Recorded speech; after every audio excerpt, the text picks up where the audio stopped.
West Yorks Police, what's the emergency? Hello, mate. We're a skip hire waste management company. We've just found human remains. They've just found a foot, mate. Human foot, yep. Been filled a shredder. With officers en route, the call is immediately referred to West Yorkshire Police forensic teams. BCSI, Lucy speaking. I've got officers at a recycling unit in Yorkshire. They've found a body part.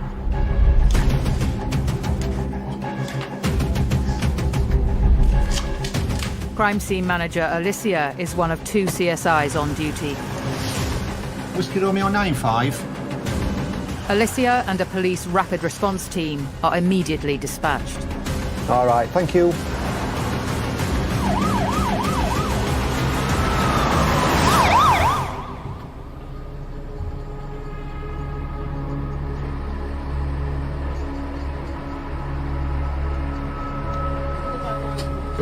At the scene, the forensic team head to where the suspected human foot has been found, amid thousands of kilograms of rubbish. Have you got your camera, Karen? Yeah. The officers are at the scene now. Perfect. The team are in no doubt about what they have found. The human foot is placed into a secure evidence box. Right, these are all sorted. We're just going to pop that into this other bag, aren't we? I just need to ring HMAC. Thank you. IP, it's Alicia. So KMW2. I'll just confirm wet and dry swab of left foot, right side. Okay, and that was seized at 14:39. The team now need to consider if more body parts might be amongst the waste. Identification of the remains is now a priority. A specialist police search team, Pulsar, have arrived to scour this vast site. Steve Austin is the area forensic manager assigned to the case. One of the challenges we're going to be met with at this recycling plant is the vast amount of waste that goes through it. I recognise that we could potentially have a lot of animal waste, a lot of food waste that will include bones and flesh. There will be a Pulsar team down there, and it will be a case of us working together in order to look for any body parts, to piece the body back together as much as we can. Once you drop stuff in there, then I'll just go back in and scoop it up and bring it back out. OK. The senior investigating officer is Detective Superintendent Tony Nicholson. I've been called about this set of circumstance. But one thing I do know is that my best friend today, and probably for every other type of job that I get called about, will be the area forensic manager, who will be able to advise me with significant subject matter expertise around the scene management, the scene preservation and evidential recovery. But they're also a gatekeeper into a lot of other specialist scientific roles, which are going to be, I think, in this case, particularly crucial. Minute by minute, the crime scene investigators keep the homicide and major inquiry team informed of every discovery on site. Mr. Nicholson. Hey, pal, how are you doing? Can you do me a big favour then, please? Just would you mind just having a review the log for us? Give us some consideration around CCTV parameters. I'll have a briefing when I get back, but can you just have a look at the bin companies who've used that site, and then we'll see what the extent of those collections are. What's your thoughts at this stage? Are we thinking body dump there, or are we looking at potentially it's being brought to the site as part of the skip deposition? Yeah, really difficult. No idea, quite frankly, at the moment. Remarkably, the foot remains intact. Given its condition, it has arrived there very recently. The primary goal now is to obtain DNA. That's pretty fresh, isn't it? The old skin, quite. It's weird, isn't it? Yeah. It could have been skin, but then everything's taking a chunk out, it's stuff flying around. It's pretty fresh. Identifying the difference between human remains and flesh and bones from animals is a difficult task. So a senior forensics anthropologist has been brought in to help. The anthropologist will go through all the different pieces of tissue, and the bones for us. They will identify what is human, what is non-human, but aside from that, they can also give us some interpretation about what we're finding. Steve Austin and crime scene manager Gerard Sadler are shown how the site's heavy machinery works by Sergeant Mick McGowan. Right, so the process, the stuff that were dropped off Wednesday got dumped here and started to get processed on Friday and Saturday morning.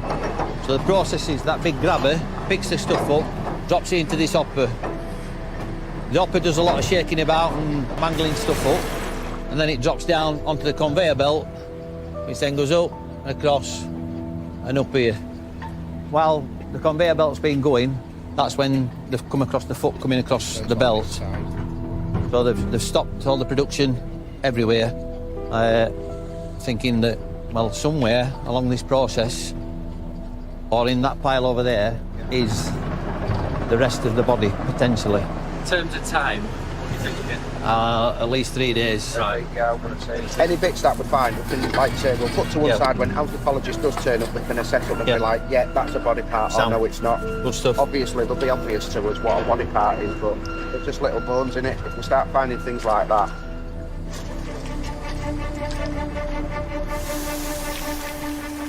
As day one of the search concludes, the site is secured overnight. Senior Investigating Officer Tony Nicholson recognises the immense task ahead. Well, what do we know so far? Not a great deal. Well, at the moment we know we've got a human foot. We're hoping, obviously, to get some DNA from the examination that we're currently doing at the moment, and that will be fast-tracked through, and with any luck at all, we'll be able to identify to whom that foot belongs. The stuff that comes out the chute there, which is, as you say, he calls it the heavies. Yeah. So it's the heavies and the dense stuff. As it stands at the moment, clearly we've got a mystery. We've got a left foot and no body associated with it. We're hoping, through all the detailed searching and examinations that we're doing here at the site, that we'll be able to find some further body parts that might be able to marry up with regard to DNA to establish the identity of those parts.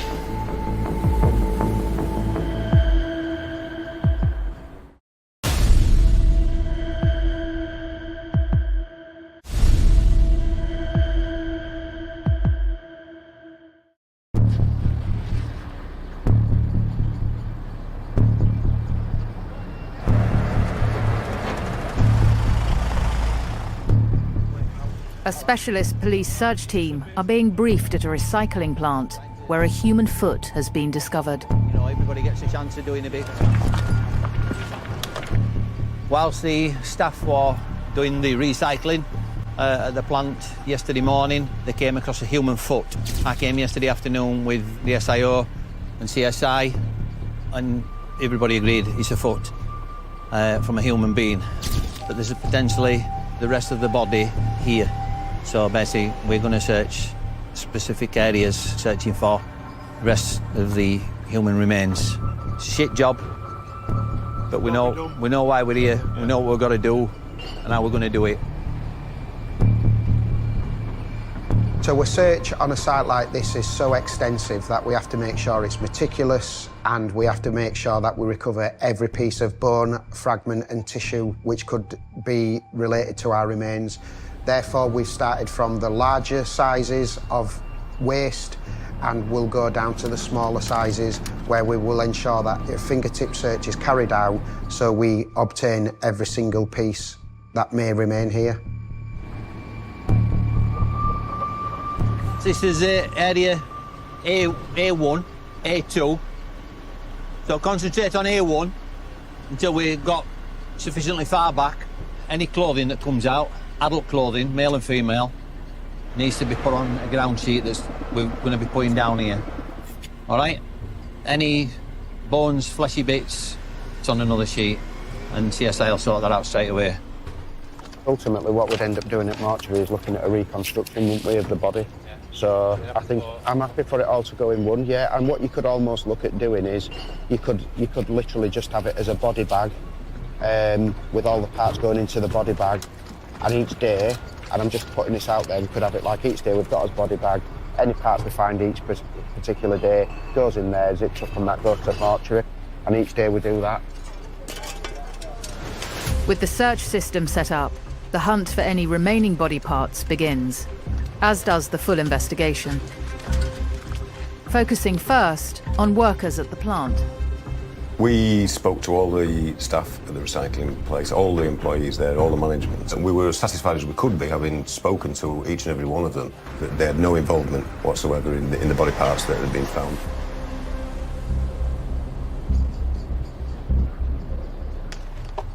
That's another bone. There'll be bones galore, but we don't know whether they're human or...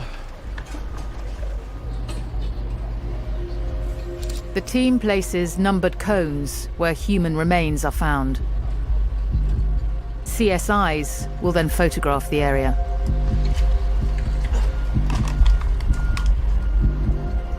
That's all we can see to start with without going into piles. There's another bone on top, but we'll get them as we go through. Where number 9 is, there's a big lump of flesh and some bone and a bit of hair. We've no idea what it is. But obviously we'll take it out and then give it to the anthropologist to have a look at. Anything that could be human is reserved, ready for the expert to analyse. There's some stuff on the pile up there that look like ribs of some description, but I'm not to say whether it's human or not. I'm going to put a marker on them, photograph them in situ. OK. And then lift them. All right. The expert forensic anthropologist drafted in for the case is Dr. Julie Roberts.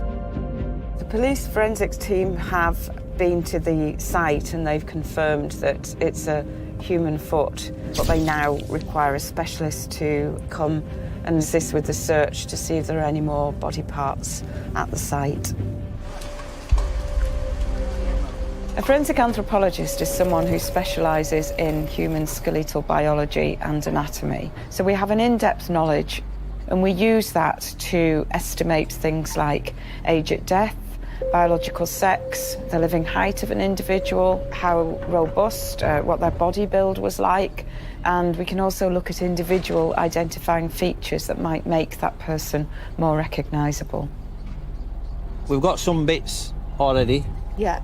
Which they're just photographing in situ before we pick them off and put them on a sheet for you to have a look at, if that's all right.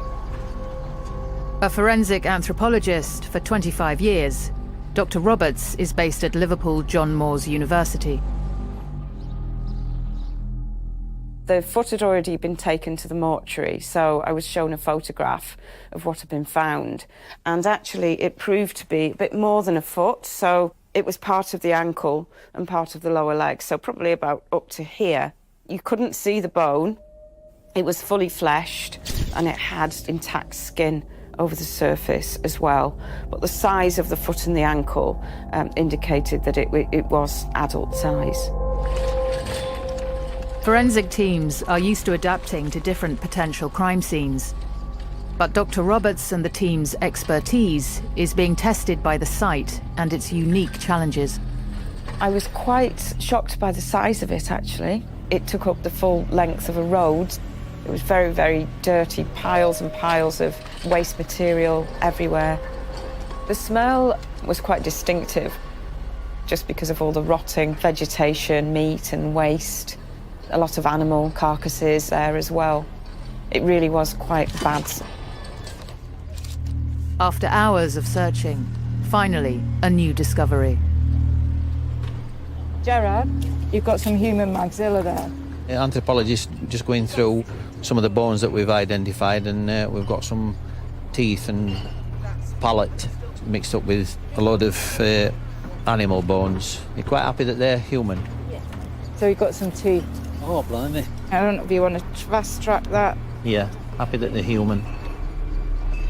There's a lot of useful information that you can get from teeth if you have the teeth of the deceased, which can be really helpful when trying to figure out the identity of the living person. You do, however, need something to compare that against. So usually if you're going to get what we call a positive identification, we would also need to have the dental records of that person to compare them with the post-mortem records that we had. In this case, we had no idea who the individual is.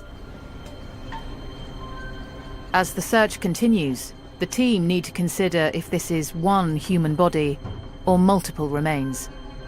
The body parts are transported back to the mortuary, ready for a forensic post-mortem, and to try and obtain a DNA profile. This data is then interpreted by forensic scientist James Chapman. The individual DNA fragments we're looking at are not especially unique or especially rare in their own right, but the combination of all of the DNA components makes the DNA profile unique. And one way of thinking about that is thinking about the national lottery, and what makes that national lottery number that you've selected unique is the combination of those numbers together. We've got the almost complete DNA profile of this individual as determined from the swabs that were taken from the foot, and that then allows us to see if we can compare that DNA profile with databases and see if there's anybody else with the same DNA profiles. Firstly, the DNA is loaded to the National DNA Database to identify if the donor of the body parts is recorded on the system. Investigators will then look to load the DNA profile to the Missing Persons Database and then carry out searches worldwide through Interpol. And that can then get forwarded around by Interpol to other nations, and they can then search their databases, and hopefully if they generate a match, they could feed that back. Obtaining DNA and being able to search around the globe is just an amazing opportunity for us in law enforcement. It gives us that facility to be able to search further afield and around the globe, and that would always be supported from the National Crime Agency and Interpol.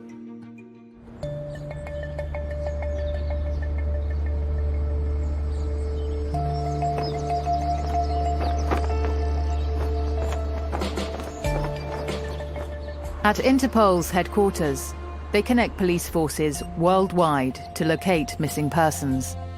Interpol will be crucial in identifying if the body is a foreign national. Dr. Susan Hitchin and Dr. Francois Laurent specialize in global missing persons cases.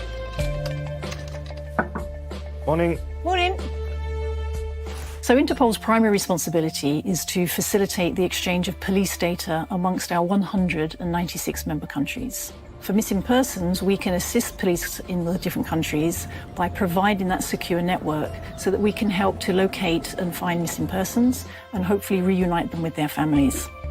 Where are we on the stats this week for the notices? So I think we've reached up to 16,000 yellow notice now. A yellow notice is a global police alert for missing persons. It will provide information on the individual who's been reported missing, and this can be made public at the choice of the issuing country. Behind that notice, we can also have the police data, so the DNA, the fingerprints, and case information that will then be used in our databases to hopefully locate that individual.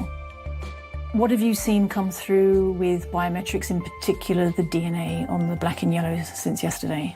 Since yesterday, we received quite a lot of DNA profiles from biological relatives from European countries, including Slovakia, for example. As soon as we receive any request on a missing person case from a country, the biometric data will be inputted into our biometric databases, and a response will be given back to the country. This information is stored on the Interpol database, allowing countries to regularly check their own missing persons cases for matches against uploaded data such as DNA. Every message that comes in, we know that there is a detective seeking our assistance to make that international link. 1,000 kilometres away in Leeds, Detective Inspector Guy Shackleton is struggling to narrow down the volume of bin collections that arrived on the day human remains were discovered. It's a daunting task, yet it's currently the only lead they have. We can narrow down when the body or body parts have actually gone to that location.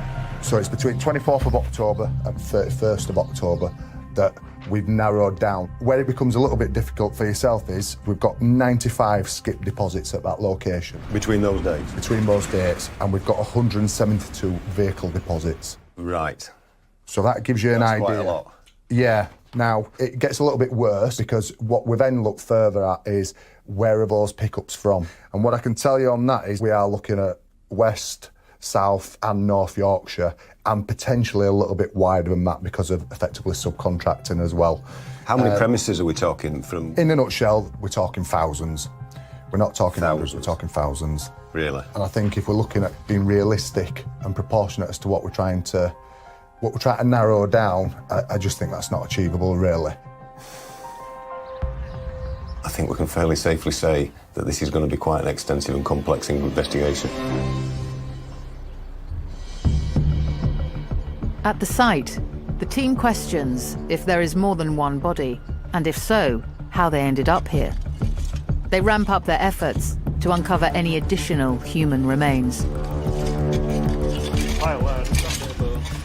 This is a very resource-intensive search because we have such a vast site, large amount of waste to search through, so it's pretty much all hands to the pump, and any licensed search officers that we have, if they are available, are being deployed to this site to assist in the search. Dr. Roberts takes Sergeant Mick McGowan through the latest discoveries. Oh, is that big bit? Yeah, that bit from over there. With the fork in. Yeah, so it's got got most of the thigh bone, it's got a kneecap, and it's got the... I can see it now. Yeah, top part of the upper leg as well. We've got bones and body parts from different areas of the body as well, so we've got jaw, but we've got leg, we've got foot, so it's not just from one area. Can we have a photograph of this as well, please? At this stage, the team is unsure if the human remains belong to one single individual or multiple corpses. We've managed to now locate and recover quite a few body parts at this site, and we have been having discussions about what's called DVI. DVI stands for Disaster Victim Identification. It's a process that we often use at a major disaster. For example, a plane crash where you've got multiple casualties. You've had a conversation regarding DVI?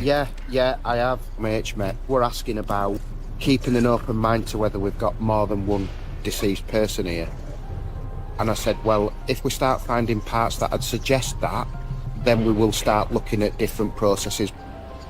We're relying on our scientific experts, our anthropologists and our pathologists to assist us because we still don't know whether we have just one body in the site or multiple bodies.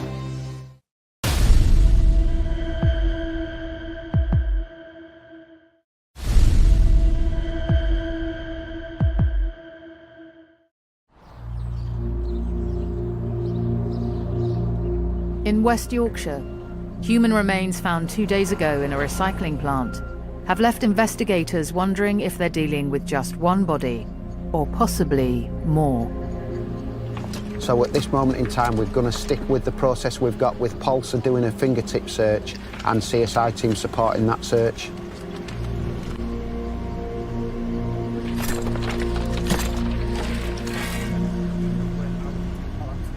SIO Tony Nicholson arrives for an update as Dr. Roberts receives another discovery. So this is the one you've just brought? This is the one that they've just brought out, yeah. You've got skull here. You've got some of his head here. You what, sorry? You've got some of his head.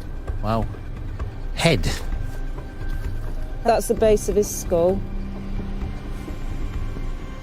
Wow. Base of his skull. That's the back of his neck. Back of his neck. Yeah. Back. And his hair. Yeah. That's the back. And that's the base of his skull, so... That's just the skin. Yeah, it's quite a thick part of the skull.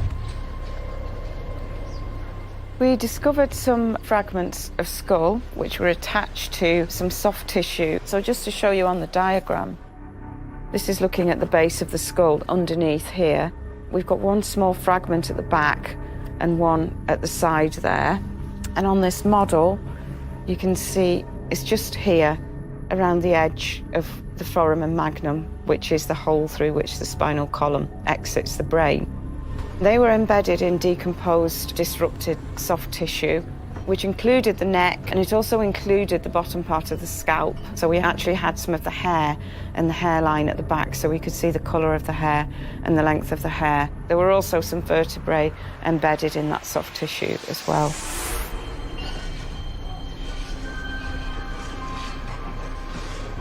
It's very difficult to know at this stage in what direction the investigations are going to go. We're concentrating our efforts on continuing the forensic search of the premises of the property. This latest discovery gives the police another valuable clue to help with identification. I'll turn it over in a minute and I'll just... What's this attached? You've got a piece of arm bone here as well. Arm? Yeah. How can you tell me just such a little bit? Jesus. So it's all joined up. Brilliant. Yeah. Let's go and tell them. Yeah, absolutely. With each body part discovered, Dr. Roberts is increasingly sure that they are dealing with a single body. Our working hypothesis was that all these body parts were from the same individual. And that was based on the fact that we didn't have any repeated bones or repeated joints. They were all the same in terms of size and morphology, in terms of size and shape, so they all seemed to look as though they belonged to the same individual. We also had a small number which could actually be fitted back together again. You couldn't be 100% certain unless you DNA tested every fragment, but on the balance of probabilities, we can be reasonably certain that these body parts all came from the same person. It's very difficult to actually provide any sort of firm hypotheses as to what might have happened to this poor individual at this stage. The question for detectives is, who might this person be?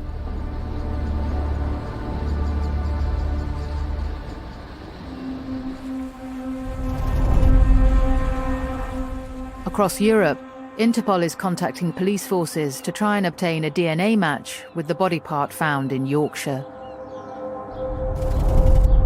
Over 30 years, journalist Johan Romin has reported on many missing persons cases. Now, a disappearance from 20 years ago has caught his attention, and he believes it could be linked to the grisly discoveries in Leeds.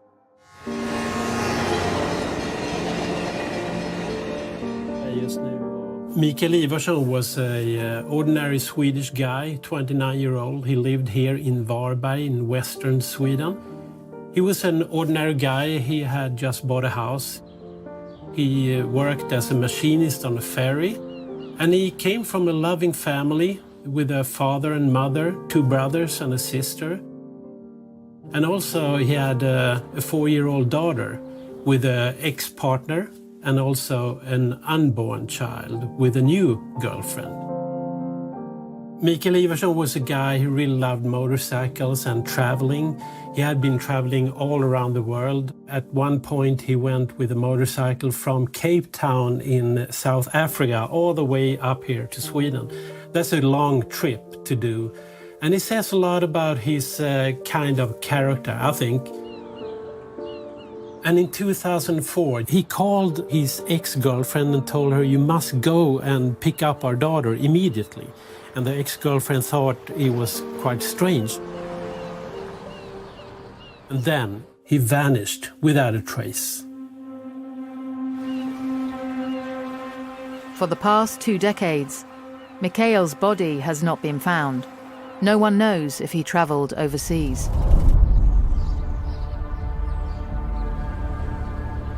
Knowing the body at the recycling plant could have come from anywhere, police are still without a solid lead. If we're going to find big bits, it's going to be up from that lot over there, right? The search shifts to any other items that might help with identification. We were looking for anything that might be on the person who's ended up here. So that is clothing, jewellery, electricals, keys. And then once we've collected all this material, we then make the decision what's going to take us further in the investigation. The team have also been collecting several mobile phones from the scene that could hold vital information. We're assessing the phones that we've found so far, because we might have to link the phone DNA to the DNA that we've picked up from the parts that we've found. So if we can do that, then it gives us a chance on the intelligence front to see what we can get from the phone and potentially get further lines of inquiry from the items that we're finding within the rubble.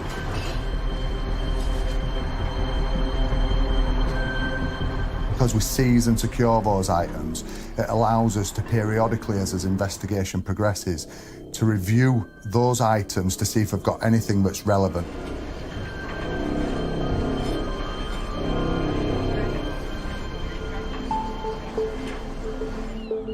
In Sweden, the investigation into the disappearance of Mikael Ivarsson 20 years ago continues. Right before Mikael Ivarsson disappeared, he called his ex-partner and told her, "You must go and pick up our daughter."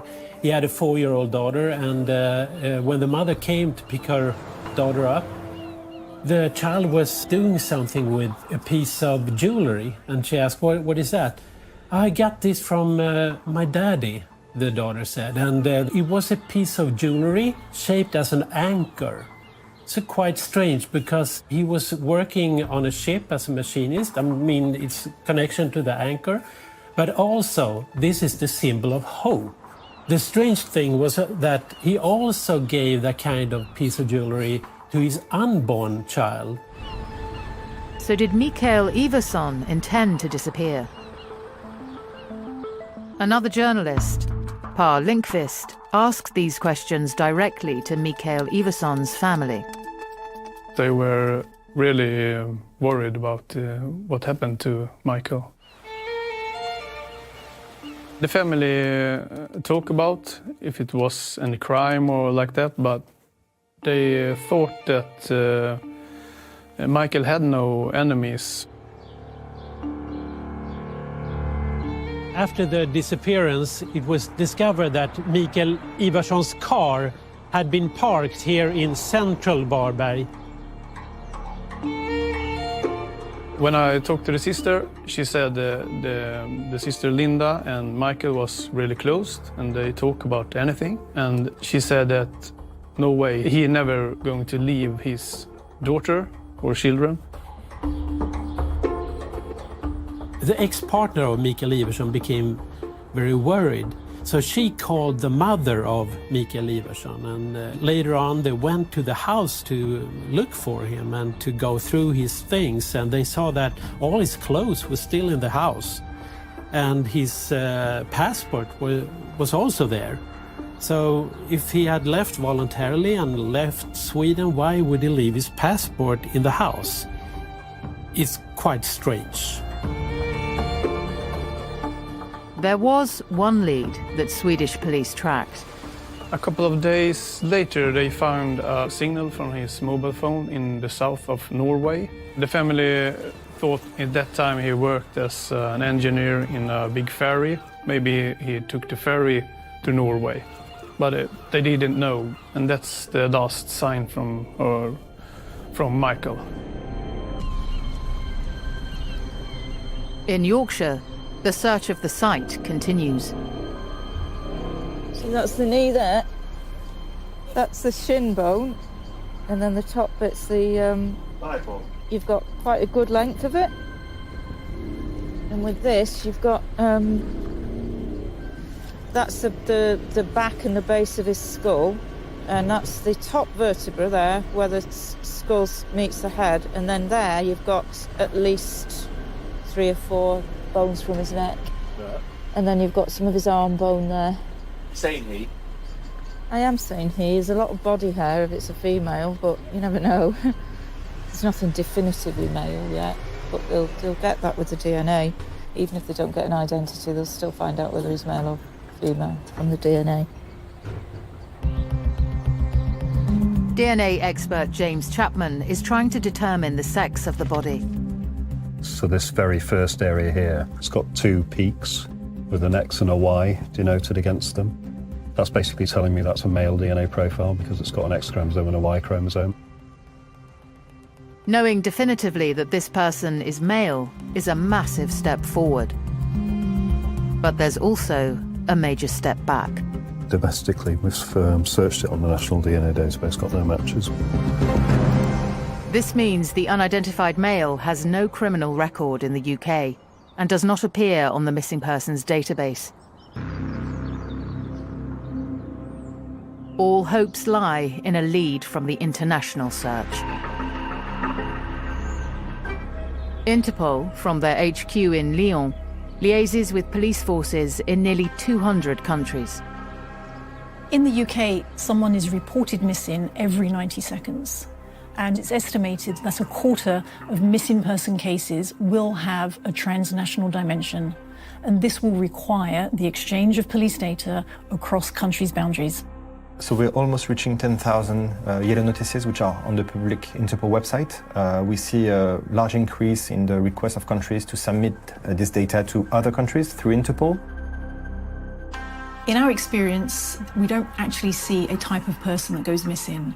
It could be male, female, different ages, young children, and it affects all parts of the world. So there are many reasons why a person may go missing. It may be that a young person has decided to run away from home. It may be that there are victims of crime that are then going to be unidentified. 2 decades ago, a family reported their 29-year-old son missing. The discoveries in Yorkshire may be their last hope. And of course, the family wants to know what happened to their son, to their brother, to their father. In 2004, when Mikael Ivarsson disappeared from Varberg, it wasn't too much in the media about it. And then many people ask why wasn't this covered more in the national media? I think it was because the local police here, they didn't investigate this a whole lot. Michael's family didn't think that the police did enough to investigate the case. The police said that if you are a grown-up, you can disappear if you want. And they don't start an investigation about that case.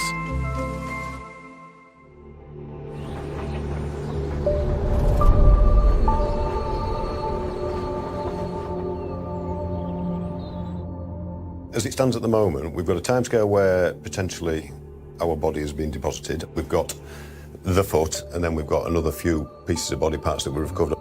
We know that the foot belongs to a male.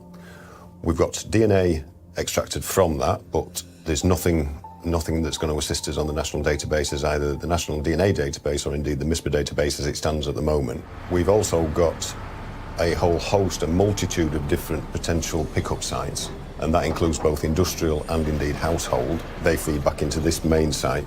Yeah. So at the moment, what else do we not know? We can't even say if it's been a full body that's gone into the site, and then as a result of the machines that's being taken apart, or have we got a situation where, more sinister, we've got body parts that are being chopped up at a location away from there and has been subsequently dumped there.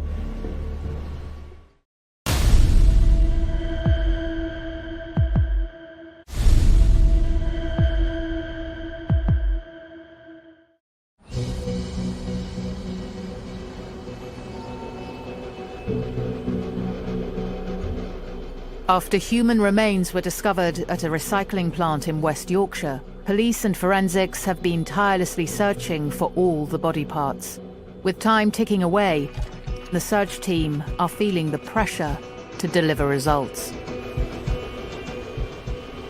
So the team have just found this large piece of soft tissue, which is human skin, some decomposed muscle tissue. All options are open, really. You could be talking about homicide, you could be talking about an accident, you could be talking about somebody was falling asleep and just died of natural causes in a wiggly bin for all we know at the moment. And we've had that before, Tony, haven't we? It looks as though it's probably from the torso, from the back, and also from the chest area, and possibly a belly button as well, and some body hairs. There are a couple of pieces of ends of rib attached as well to the inside of the chest wall. Homeless people, drunk, that have climbed into wheelie bins to get out of the weather conditions, etc. And tragic accidents have happened. Yeah. But on the other side of it, we can't rule out something more sinister that has taken place, and I think that's where we've got to kind of go with it, really, haven't we?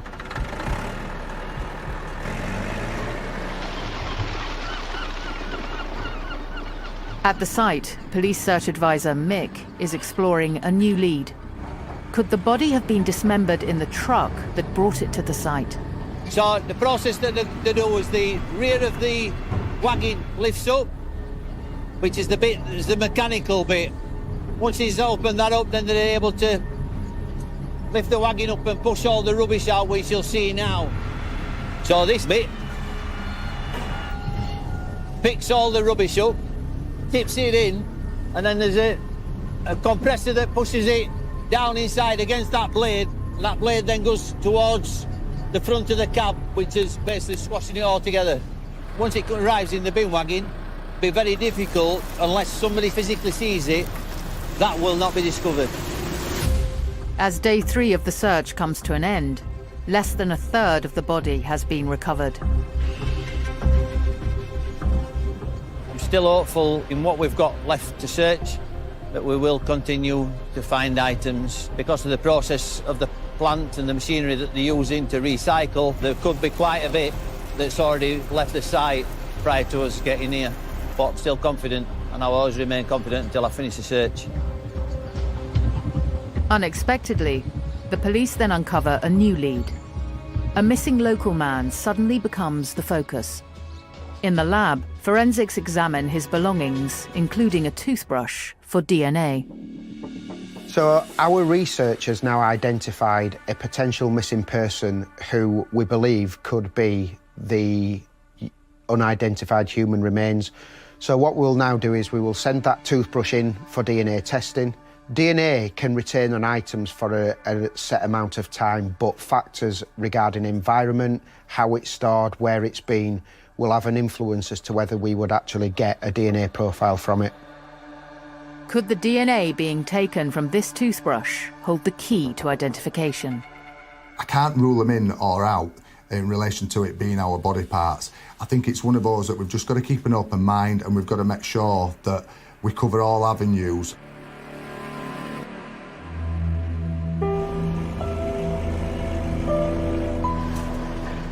With forensics still centre stage in the investigation, now shoes and clothing need to be analysed.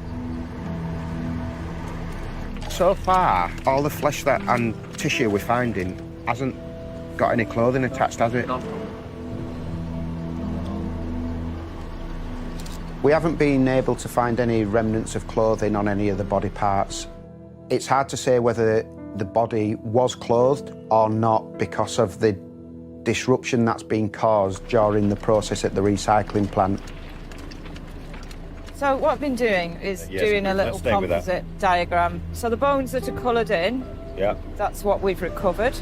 Okay. This drawing around is just the soft tissue disrupted muscle. So we've got those actual bones, and then we've got skin as well. Here, that looks like quite a large area. That's just skin. We don't have those bones within there. At the forensic lab, the results from the toothbrush are in. We've got a nice, clear and complete male DNA profile. I've compared that with the DNA profile that we obtained from the body parts found at the skip site. Basically, I've determined that they are not the same male. The news is passed to the investigators. The DNA testing has come back now, and that result has now confirmed that it isn't our missing person that those body parts relate to. It can be frustrating, but it's one of a number of lines of inquiry that we're undertaking at the moment. With the investigation stalling, forensics widen their approach in searching for matches using alternative DNA testing techniques. We'll look at other specialist techniques that can be done. So one of those is YSTR. So YSTR is where a female is XX and a male is XY. The Y is what's passed through the male line of a family. So father passes to son, who passes to their sons, and so on. Doing the YSTR profile may help us to narrow down our searches. We can also do what's called familial DNA searches on the national database. What that will give us, hopefully, tell us whether there's any parents or siblings of our unidentified male. Following that, I will then engage further with our forensic service providers of what other options are available, such as genealogy, where we start to look at relatives of the person. When a police force can't find a match on the various databases, they reach out to Interpol and issue a black notice. This international alert seeks worldwide information on unidentified bodies. Our Command and Coordination Centre could be considered as an international 999 call for those countries needing international assistance in their police investigations. The UK Police's Black Notice appeal may now be the final chance. Hi, Campbell. Hey. So we have this pending case. The DNA seems to indicate that it could be the same person. So the reason why a country can send DNA profile attached to a black notice is to alert other countries that they have a body that they can't identify, and they may believe that the answer is outside of their national borders. So they want to reach out to many countries and see if one of the country has some police information that could lead to the identification of the body. And therefore, when we receive it, the DNA profile is entered in our system, is searched against any missing person profile, and then if we find a potential connection, we can alert both countries and let them know that there is a lead that can be followed to hopefully get to the identification of the person. So in the case of unidentified body, we have the possibility to use different primary identifiers, such as DNA, fingerprint, or face, for example, dental as well. And so it depends on the state of degradation of the body. Sometimes we only find bones, for example, and the only solution is DNA. Without key information like body age, the team are struggling to move the investigation forward. A lot is resting on the DNA. At the site, the team is frustrated. None of the larger body parts have provided any answers. The team is now sifting through piles of small, tiny fragments of waste. It's a lot more difficult now because it is so small, so it means that we're going to have to go through it fingertip stroke with the actual tools just to make sure that we're not missing anything. Because if the process is right, the stuff that's coming out here is a lot finer, so it'll be crushed up more, so it will be finer pieces.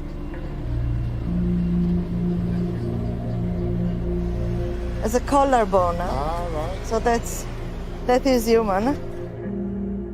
We found a clavicle, which is a collarbone. This was really useful for us because in terms of skeletal development, the clavicle is the last bone to complete its development in the body.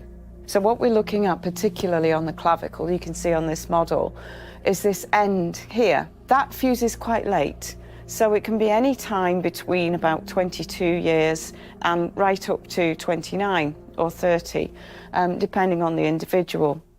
When I assessed the end of the clavicle from looking at a CT scan, I could see that it was fully fused. So that gave me confidence that the individual from the recycling plant was at least 22 years of age at death.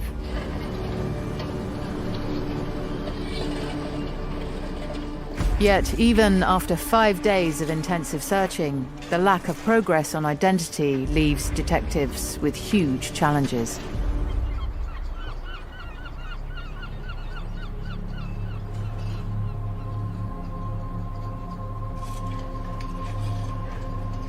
Having meticulously combed mountains of waste, the search has reached a standstill.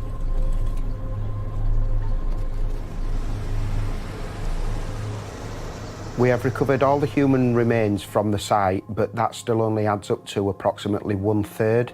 Therefore, the other 2/3 we can only assume has gone through the recycling plant and through the different processes and taken from that site prior to the police being alerted from staff who work there.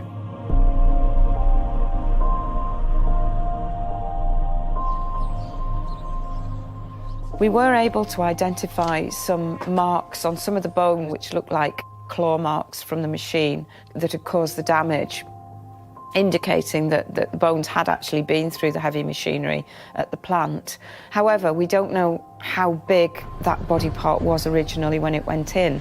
It looks as though the body may have been whole when it went through the machine, but we couldn't say that conclusively. As the search on the site comes to an end, Detective Chief Inspector Damien Roebuck is reviewing the progress so far in the case. We've been at the waste recycling site now for the past 5 days. We've put one of our Pulsar search teams through there, along with our forensics. I'm confident that we've recovered all the body parts that were present there, and we're going to be shutting the scene down. The aim of finding the whole body is not just to identify them, is to identify a cause of death. Not finding the whole remains does limit our opportunities to identify them, but we still have the opportunity of DNA to identify who it is. With DNA profiles uploaded onto global databases, investigators have the best possible chance of solving this case. But they must wait. Their attention now turns back to Sweden. In 2021, Mikael Ivarsson had been gone missing for 17 years. And the family felt that maybe some other person in Sweden or in Varberg here had some more information, so they turned to the local newspaper. The family made an appeal for more information. And Mikael's mother had her DNA taken by police and uploaded to an international database. And the hope was that if they would find a body somewhere in the world and that DNA would match with the mother's DNA, that would bring maybe a conclusion to this case. It's been 4 months since the human foot was discovered in a recycling plant in Yorkshire. With missing persons databases across the globe alerted, it's a waiting game. In the last 24 hours, we've had a development where we've been notified that Swedish authorities received some notification that there had been unidentified body parts in the West Yorkshire area, and those body parts are a potential match for a familial sample that was provided by the mother of a missing person. So what we'll now look at is our next steps for this case as to what we're going to do and what as next options will be to try and identify whether in fact it is the same male. This could be quite a significant development. This might be the mother of our unidentified male.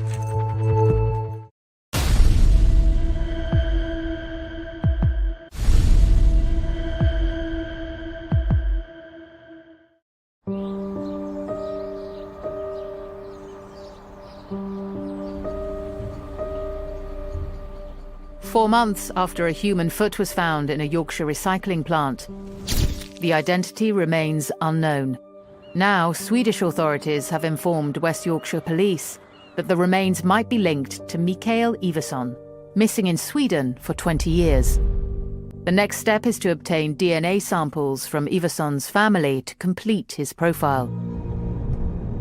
In August 2021, the Swedish authorities obtained a DNA profile from his mother, and they provided that DNA profile to Interpol. The DNA profile from our unidentified male has also been provided to Interpol. From there, Interpol have then advised the Swedish authorities that the DNA profile they have obtained and the DNA profile we have obtained may well be consistent with being the mother of the male that we've located. News has also reached detectives. This is a massive breakthrough for the case going forward. I think when you look at the circumstances of we've got a missing person abroad in Sweden and it matches our DNA, there's further work to do to confirm this, but at this stage, yeah, it's looking promising that we might be able to actually identify our body parts. As the investigation progresses, it's up to the detectives to follow the leads, wherever they might take them. We've got numerous things recovered by Pulsar, and that's why we were so convinced we were on the right horse. We can't conclusively say at the moment whether our body parts are this missing person, but it was only right that the Swedish authorities approached the family to explain there is a potential link, and that's all it is at this stage. But obviously we've got to inform them because we are doing some further inquiries, or the Swedish police will be doing further inquiries on our behalf. So, you know, we had to give them the detail of what we'd found. So potentially their loved one has been found over here and unfortunately is deceased. UK and Swedish police are exchanging information through Interpol to further the investigation. So, what have we got here? So, a very promising biological association. So, it's a pedigree with the mother of the missing person, and we found a potential match with a body. When we do kinship matching with the DNA from relatives, because the DNA of the missing person is not available, it's a bit more complicated because we're not looking at an identical profile, but parts of the DNA which are shared between biological relatives. And therefore we have many advantageous matches that can be, found. Was there an indication in the information that came in that there could be additional biological relatives? The family of Mikael Iverson is informed of the grim discoveries in Leeds. 2023, the police contacted the family again and told they had a possible DNA match from a guy in England with Lena, Michael's mother. Michael's sister, Linda, thought when they heard they got a match that it was Michael, because the police told it was a possible match. They started to talk to friends. Oh, no, we found Michael, and he was in Leeds in England. I think the family felt like, oh, now we got the answer. Now we know it was Michael, and now maybe we can go on with the life and get some closure. But there's one final hurdle that could stand in the way of a definitive 100% identification. Hello, it's the Interpol DNA unit. I'm calling about a missing person case ongoing. So if we take, for example, two people in the same room, they can have some positions of the DNA which are completely identical. But then you look at another region of the DNA and it's different. So it means that these two people can have a part of the DNA identical, even if they're not related. But on the last part that you will analyze, you will see that they are not related and it's not the right person you're looking for. So to minimize the chance of a wrong identification, you are supposed to look at many positions in the DNA. With DNA results imminent, SIO Damien Roebuck pulls both detectives and forensic teams together for a briefing. Right, good afternoon, ladies and gents. We're here to brief on Operation Parvin, the unexplained death of an unidentified male, which occurred on the 31st of October 2022. I just want to conduct with us all to get us head round the new information that was received. So for those who don't know, on Monday evening we received an Interpol notice with regards to a DNA match from the DNA we recovered from some of our body parts. That DNA match came from Sweden and it's identified a potential match. What we can say is that he is a white male. He would have been 29 years old at the time of his disappearance, which would make him 48, 49 now. The Swedish authorities will have obtained the DNA from the mum as a reference sample with him going missing. They have got that information and then provided that to the National Board of Forensic Medicine in Sweden. They've done the DNA work. So similar to what I'm doing for us now, I'm getting our forensic department, our Eurofins if you like, to do that work for us as well now.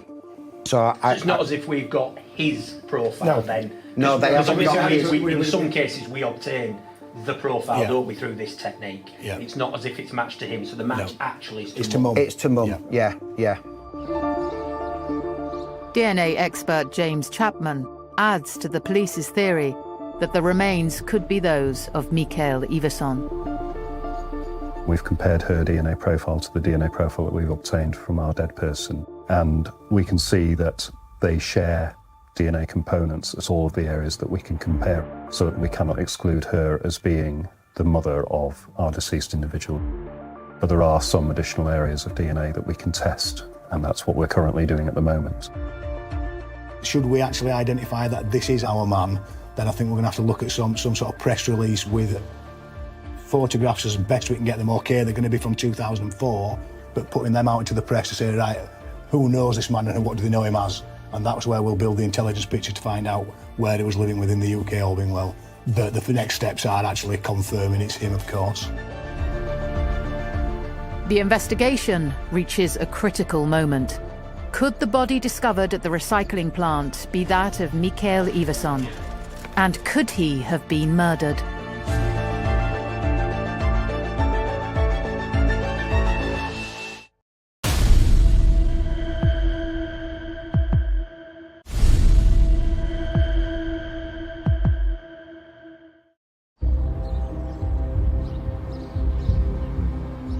A widespread forensic search of a recycling plant has uncovered the partial remains of a body.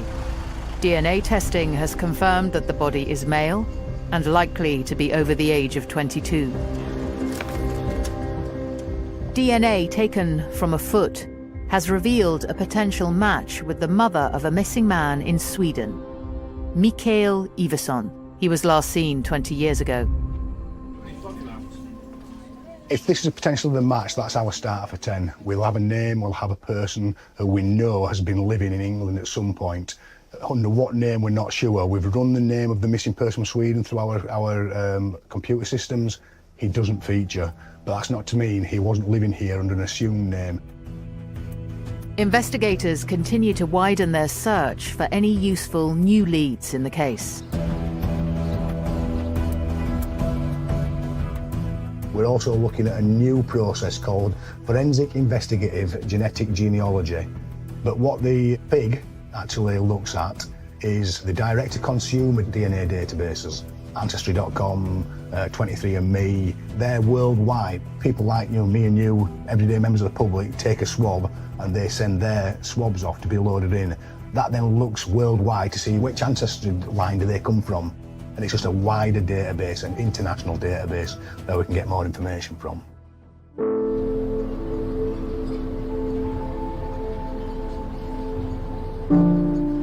The forensics team continue their other inquiries, but the final DNA results from Sweden could take weeks or even months.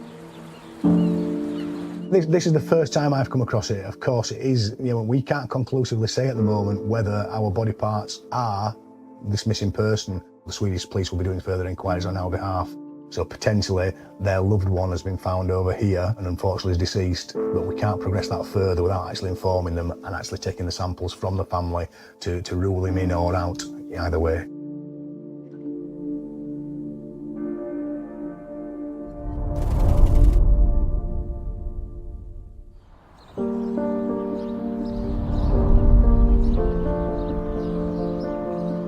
West Yorkshire Police and forensic teams have spent a total of 12 months trying to identify the human remains found at the recycling centre. And a family in Sweden are waiting to see if their loved one has been found. It's been quite a difficult case, really, because without an identification and given the circumstances surrounding the discovery of this unidentified male, it's been very difficult for the investigation to even take off, really. The results have arrived. The immediate family of Mikael Iversson, even the boy that was unborn in 2004, has been tested, and they have now found out that the human remains found in Leeds has nothing to do with Mikael Iversson. So the family here in Sweden, they will still have the questions, what happened to their loved one?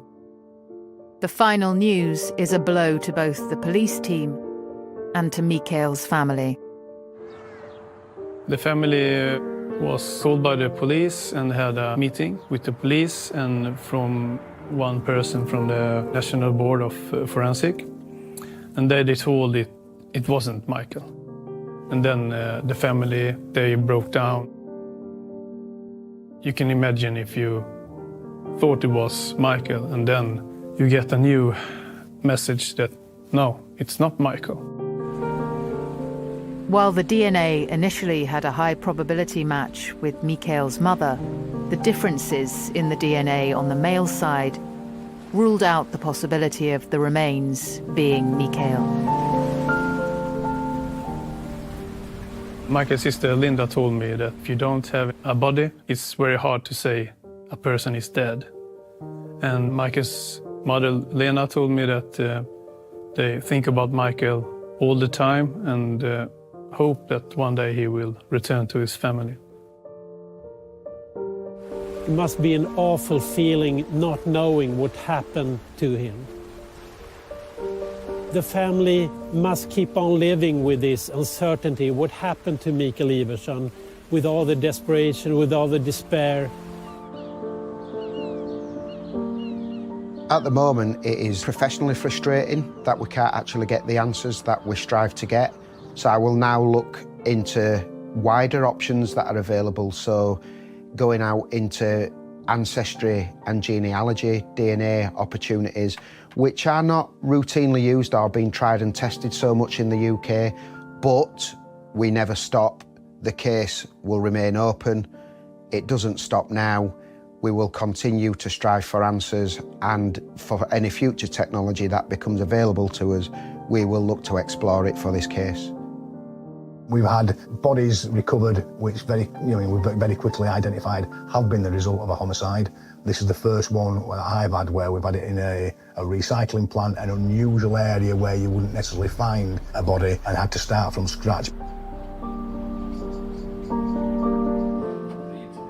Genuine mystery is what we're joining police in for. It may end up, once we find out who this person is, it is a genuine whodunit, who's killed him. However, it's actually a who is it to start with, and who is he?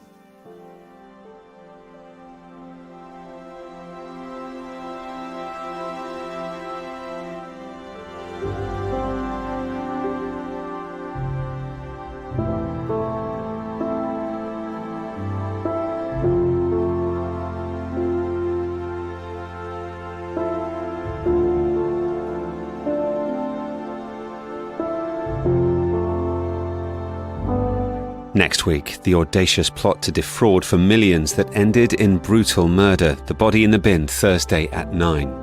And see justice unfold with dramatic stories of people facing trial in The Accused, Guilty or Innocent. Stream now on My 5.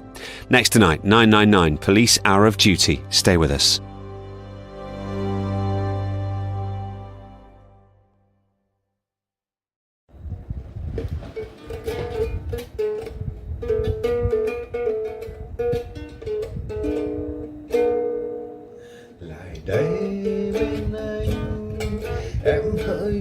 Khi say đêm nay lại gần bên anh, lại đây bên anh. Em hỡi trước khi say đêm nay lại gần bên anh. Vẫn biết đôi ta chia tay nhưng trong lòng còn mê say, lại gần với anh. Lại đây bên anh, hãy nói ta luôn bên nhau rồi, tim ta chẳng đổi thay đâu.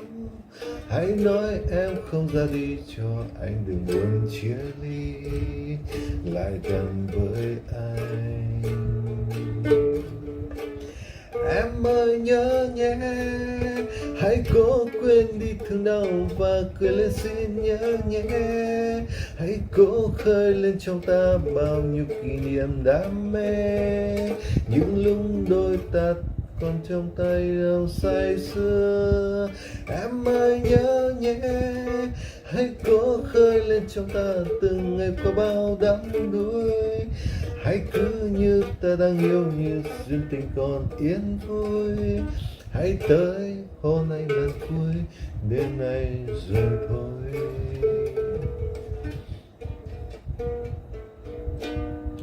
Lại đây bên anh, đã muốn xa anh đêm nay sao em nhạt nhòa nước mắt. Hãy cố vui lên em ơi, quanh ta dòng đời đang xoay, cuộc đời vẫn tươi.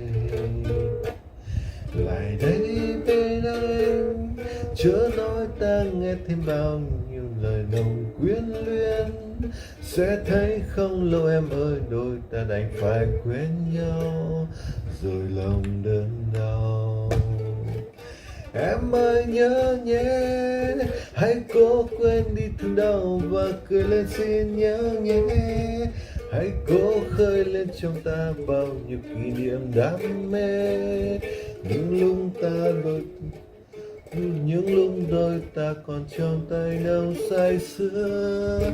Em ơi nhớ nhé, hãy cố khơi lên trong ta từng ngày qua bao đắm đuối. Hãy cứ như ta đang yêu, như duyên tình còn yên vui. Hãy tới hôn anh lần cuối, đêm nay rồi thôi.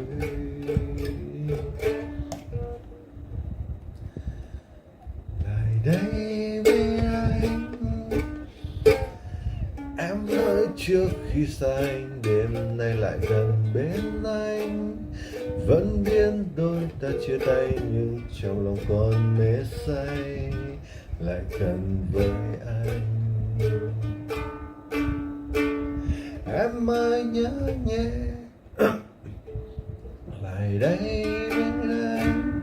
Em hỡi trước khi xa anh, đêm nay lại gần bên anh. Hãy vẫn biết đôi ta chia tay, nhưng trong lòng còn mê say lại gần với anh. Em ơi nhớ nhé, hãy cố quên đi thương đau và cười lên xin nhớ nhé. Hãy cố khơi lên trong ta bao nhiêu kỷ niệm đam mê, những lúc đôi ta còn trong tay nào say sưa. Em ơi nhớ nhé, hãy cố khơi lên trong ta từng ngày qua bao đắm đuối. Hãy cứ như ta đang yêu, như duyên tình còn yên vui. Hãy tới hôn anh lần cuối đêm nay rồi thôi. Ngày đây bên anh, đã muốn xa anh đêm nay xa anh nhạt nhòa nước mắt. Hãy cố vui lên em ơi, một anh ta dòng đời đáng say, cuộc đời vẫn tươi. Lại đây bên anh, chưa nói cho ta nghe thêm bao nhiêu lời nồng quyến luyến. Sẽ thấy không lâu em ơi, đôi ta đành phải quên nhau, rồi lòng đớn đau. Em ơi nhớ nhé, hãy cố quên đi thương đau và cười lên xin nhớ nhé. Hãy cố khơi lên trong ta bao nhiêu kỷ niệm đam mê, những lúc đôi ta còn trong tay nào say sưa. Em ơi nhớ nhé, hãy cố khơi lên trong ta từng ngày qua bao đắm đuối. Hãy cứ như ta đang yêu, như duyên tình còn yên vui. Hãy tới hôn anh lần cuối đêm nay rồi thôi. Hãy cứ như ta đang yêu, như duyên tình còn yên vui. Hãy tới hôn anh lần cuối đêm nay rồi thôi.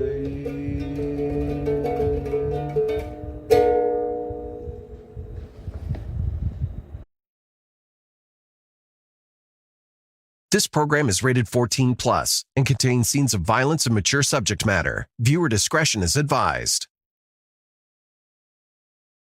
He wouldn't sleep for nights and he was just walking around the room, just crying and saying like, what I can offer my son now, what I can offer you now, how are we gonna make it?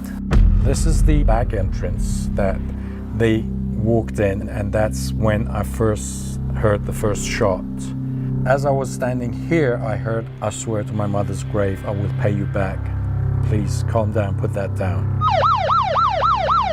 I was out for a walk and somebody texted me the news that there had been a shooting at Mallard Road. And as soon as I saw that there had been a shooting at Mallard Road, I knew exactly what had happened. Most people think it's a victimless crime. There's no blood on the sidewalk. There's no blood on the sidewalk. It's not sexy. There's no police tape around the crime scene. Exactly. Until there is. Because of these 4 people, my life had changed forever. Good evening and welcome to Crime Beat. I'm Anthony Robart. When heading to work in the morning or dropping the kids off at school, the last thing on one's mind is someone showing up with a gun. But that sense of security was shattered for one Toronto community in June of 2024. Here now is Sean O'Shea with deadly retribution. June 17th. Yeah. How did that day start for you? There were tons that I was shooting that day. I'm sitting there in my office and I hear a big bang. And the bang was so loud and it mean, it's unbelievable, but I felt the wave hitting my face. You know, it was that sort of bang. Got up from my chair and went to the door by the corridor, and then I heard, you know, shouting and quarrel and, you know. How many voices in that argument do you recall? One. I was hearing one shouting. So I thought, oh, okay, it's none of my business. I went back to my seat behind my desk, you know, continue my work. Didn't come to my mind that that was a gunshot. We have breaking news to lead us off tonight with Toronto police after a shooting in Don Mills. That's right. Police were called to Don Mills Road and Mallard Road at around 3:25 p.m. Now, that is located between Lawrence Avenue and York Mills Road. There are 2 schools and a daycare nearby. Let's go live now to our Sean O'Shea, who is at the scene for us. Yes, we're at a daycare, and there are 2 schools. There's Northmount Middle School, there's Westfield Secondary School, and of course St. George Mini School and Infant Care. And it's those little kids who were in lockdown. Anxious parents were outside waiting to be reunited with those children, not sure whether they were okay. They're taking our name down and then they're evacuating the daycares first. Okay. We're just waiting for them to bring our kids outside, and that's all we know. We don't know what happened. Pretty emotional here. These are the little kids coming back out. You know, these parents have been waiting for some time to find out if their kids were okay. Lots of tears, lots of hugs, lots of hope that everything was going to be okay, because witnesses had heard about those shots fired. They knew something had gone wrong, and they just didn't know who was safe and who was hurt. And according to a witness, there was some kind of a disagreement which resulted in a series of shots. I heard the shots first. Then I came out, quarreled. Then I went back to my seat. 2 minutes later, another shot. How many shots did you hear? At the beginning, 2. And when I came out and when it all ended, 5, 6, I think. Can you tell us anything about the argument that you overheard? I have no idea. I got no idea what it was all about. And I was too afraid, to be honest with you, too afraid to go forward and see what's going on, because the guy had a gun. Have you ever heard fighting in that office before? No. No. Good evening, everybody. I'm here to speak with you this evening about a call for service that the Toronto Police Service received at a commercial premises located just behind me. At approximately 3:25 p.m., we received a call for service in relation to sound of gunshots. Officers attended quite quickly. They entered the premises where they located 3 individuals. I'm not going to be identifying the individuals any further other than to say they're 3 adults, 2 males, and 1 female. We're still in the process of notifying next of kin. What kind of weapon or how many shots were fired? It's early for me to say how many shots were fired, and I don't really want to speculate on the weapon. It's obviously a firearm was discharged. You talked about 2 men and a woman. Is the gender of the shooter female or male? It's male. It's my understanding early on that perhaps this is there's some sort of financial transaction, businesses that are being facilitated here, but it's early on in the investigation, and I can't say for sure.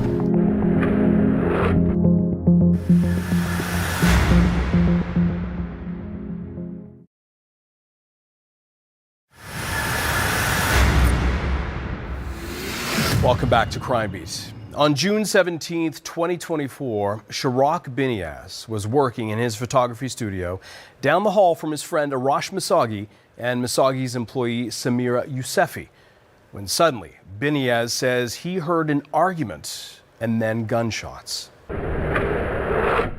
We now return to Sean O'Shea with deadly retribution.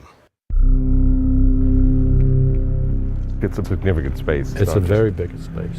This is the first time back. This is the door you would come in? Yeah, we would come in and go out. So this is the room which was your studio? That's correct, yeah. And all that's left is your furniture? Right. I mean, I'm thinking of it every day, but being back here, all the scenes is right in front of my eyes right now. It was an investment company, a friend of mine who knew Arash, and he introduced me to him. I started working for him. As a graphic designer doing their food labels and things like that. And one day he called me, he said, look, I'm in 25 Mallard, and do you want to come and work with me? I had a big photography and videography studio. Arash was kind enough to let me use that space without charging me anything. Very nice guy. Fair to say you hit it off? You got along? Oh, yeah. Yeah. Did you ever feel unsafe in the building for any reason? No.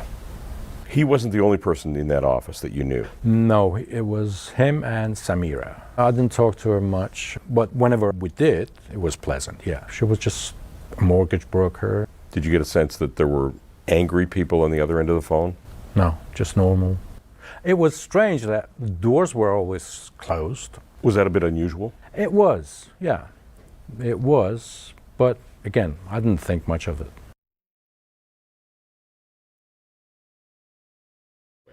So 2 months prior to the incident, I had bought a drone. You know, I thought best place to practice it, you know, with joystick and all that, would be in my office building. So this is the area, this is the entrance, the back entrance that they walked in, and the back door which they entered is here. Arash sort of opened the door. I think he was waiting for him in the parking lot, and then as soon as he sees Arash, he pushed him in, and then he fired one shot. And that's when I first heard the first shot, which was very loud. Samira heard the shot as well. She walks out. He directs both of them towards this corridor.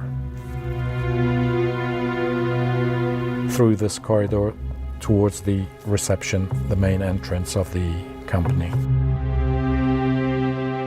And then I heard another bang, but this time the bang was not as loud as the first one. And then from after that, I heard the scream, Samira's screaming. Just scream, and she was, her voice was really, you know, scared. So after the second shot, which I heard Samira screaming, and that's when I came out of my office, through the corridor, stood there, and that's where I heard Arash pleading, saying that, I swear to my mum's grave that I will pay you back, just calm down, put that down. And that's when I realized it was a gunfire, gunshot. You can't see around the corner. Exactly. But you can hear better. The shooter said, how are you going to pay me back? And that's when Samira said, I will sell my house, just calm down, put that down. She was afraid. Oh yeah.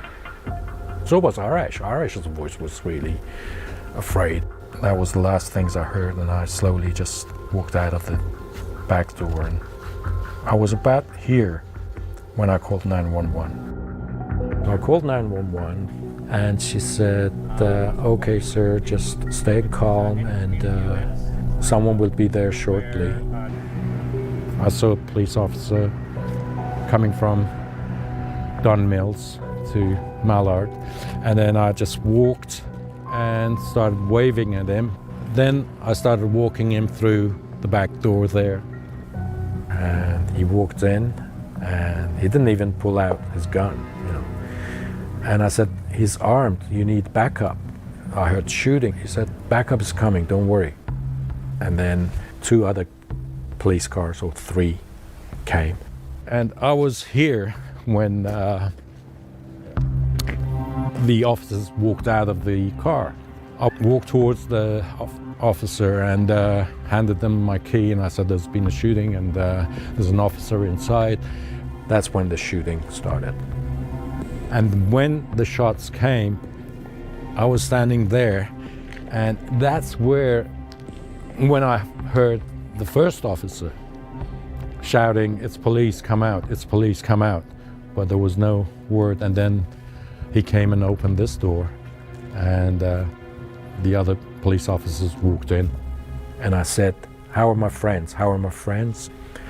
And then they started putting the yellow tape. I was scared. I didn't want to believe it. 3 dead. Police have confirmed that, and sources are telling us that police are investigating this as a murder-suicide. So what we're waiting on now here at the scene is information from the police, more details, as this investigation is just actually beginning. As I've indicated, the premises behind me was being operated as a business premises, and it's our belief at this point that the altercation that took place in there was in relation to that business. My husband is a very happy person that I met 9 years ago. It was we in love from the first moment, from first date. The energy, the love he can give, the way how his favorite bracelets, he always wear them. I love all of these pictures. This picture means a lot for me. I miss him a lot every day. When you woke up on June the 17th, did you have any sense of what was going to happen that day? No. He woke up early, like usually, like 6 a.m. He continued his preparation for work. I continue my routine with kids. He hugged me and he was shaking. I told him, why are you shaking? You want I come with you to work? He said, no, it's a small job. I'm gonna finish it fast. I'm gonna come back before 3 p.m. And he was like very strict. He doesn't want me to come with him. He told me that he's sorry, but he usually every day say that he's sorry. And he said he's sorry and he loves me. When did you find out what had happened that day, and how did you find out? I got a call from his father, and there was policeman that spoke with me. And first thing he asked if I have firearm at home, and then it scared me. Police told me that he took his own life, and that's all. They didn't tell you any of the circumstances? No. Did you find a suicide note? I did.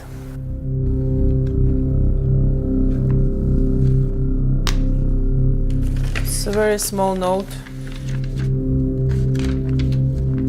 So note says, my death is on hands of Samira Yosef, Arash Masagi, Shahrail Mazaheri, Frederick Yak. Stop these criminals from destroying people's lives. Because of these 4 people, my life it changed forever. And those other 2 names are the names of the 2 lawyers who were involved? Yes.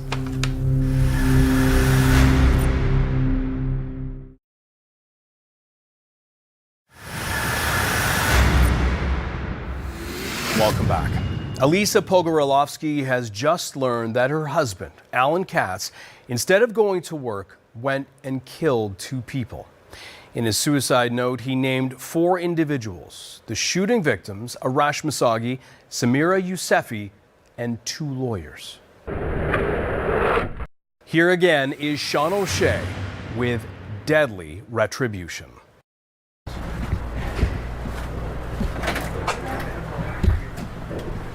I'm Sean O'Shea with Global News. How are you? I'm trying to reach Mr. Missouri, please. He's on vacation until July 2nd. Really? We attempted to speak with Shahryar Mazahari shortly after the shooting in June. We're following up on the shooting death, and we're following up on the litigation involving the lawyer. He didn't respond to us then, and when we put out word again that we hoped to speak with him for this program, he declined our request. And when we put out the word again, as for the other lawyer named in the suicide note, Frederick Yak, his lawyer told us, quote, unfortunately, because these matters are before the court, my client politely declines your request for an interview or comment. Both lawyers denied any knowledge of the alleged schemes and any wrongdoing. They also denied offering the couple legal advice. My name is Peter Smiley, and I have been litigating against Mr. Masagi and his associates for going on 7 years, I would say. I was out for a walk, and somebody texted me the news that there had been a shooting at Mallard Road, And as soon as I saw that there had been a shooting at Mallard Road, I knew exactly what had happened. I remember hearing on the media that there had been a shooting on Mallard Road. And immediately I said to one of my colleagues, I bet you that was Arash Masagi that was shot. I'm Brian King. We are private investigators that work on white-collar crime. Probably, 15 to 20 years ago, his name first appeared on some of our files. While Arash Masagi was never convicted of fraud, for over 2 decades he's been in and out of court defending his business dealings. So the real bread and butter of Masagi's fraudulent schemes was mortgage fraud. In other words, convincing people that there is an opportunity for very high interest rate returns on investing in private lending and mortgages. He would say, I have a borrower who owns a very valuable property. I will register a mortgage against that property, and your investment will be secured by way of a mortgage on title. And if the money doesn't get paid back, then we will sell the property, you'll get your money, you'll get a very generous rate of return. How did you hear about this investment opportunity? We have a close friends, and they did the same, and it worked very good with them. So I go to the bank to ask the property loan under my house, and I got the loan for the investments. They tell me that my return would be good enough to pay the loan and save the money. My husband, it was his idea from the beginning. The idea was to make money work for us. People tend to be, I don't want to say greedy, but they tend to want to get ahead. If it's too good to be true, it's not true.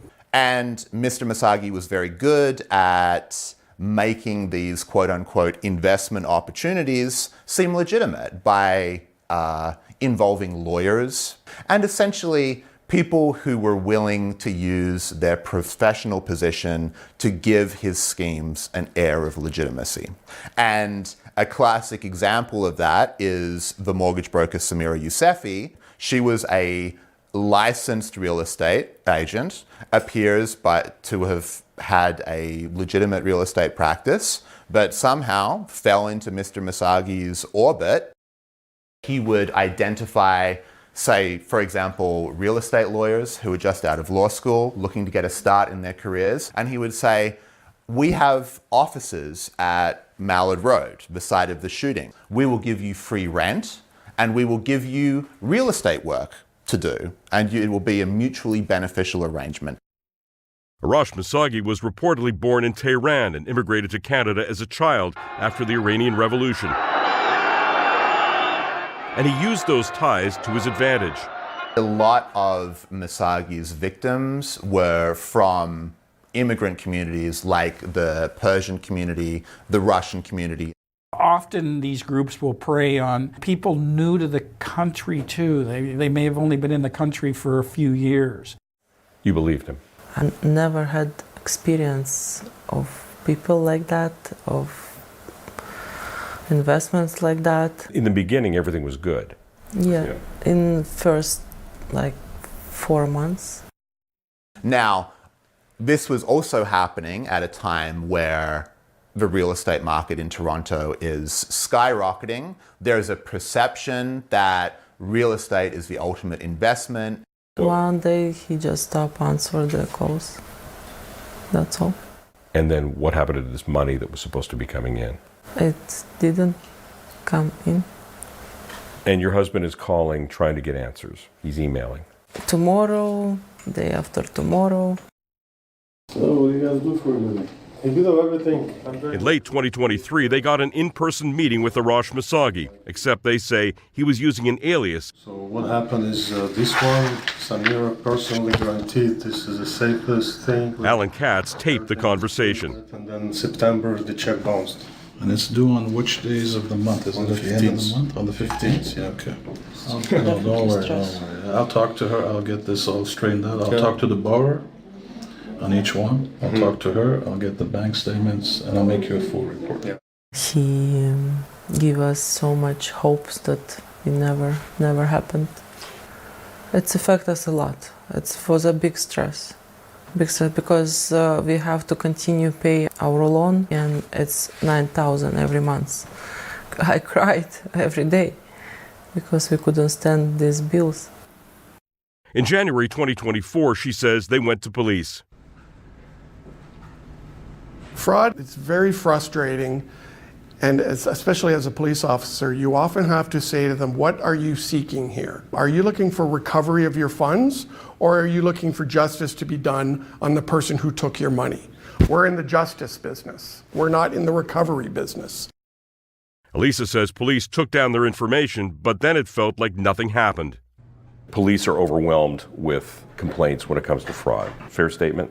Absolutely. Fair to say not all of it can be given the same priority? Absolutely fair. Absolutely fair. So I can tell you in 2024, Toronto Police Service, we received almost 17,000 fraud reports. I think in this case, in these cases, and in many fraud cases, many victims of fraud are let down. Scared and confused, the couple pursued their case against Arash Masagi in civil court. The first time I met Mr. Masagi was cross-examining him and his wife on an affidavit they'd sworn in one of the proceedings that I was counsel on. He was a physically intimidating person. He had a very intense stare. He would be very gruff. And everything that he did was to let you know that he was untouchable and he was beyond the reach of the legal system. And unfortunately, he was right. One of the first things that someone suing Arash Masagi would find out is that years earlier, he'd entered into bankruptcy.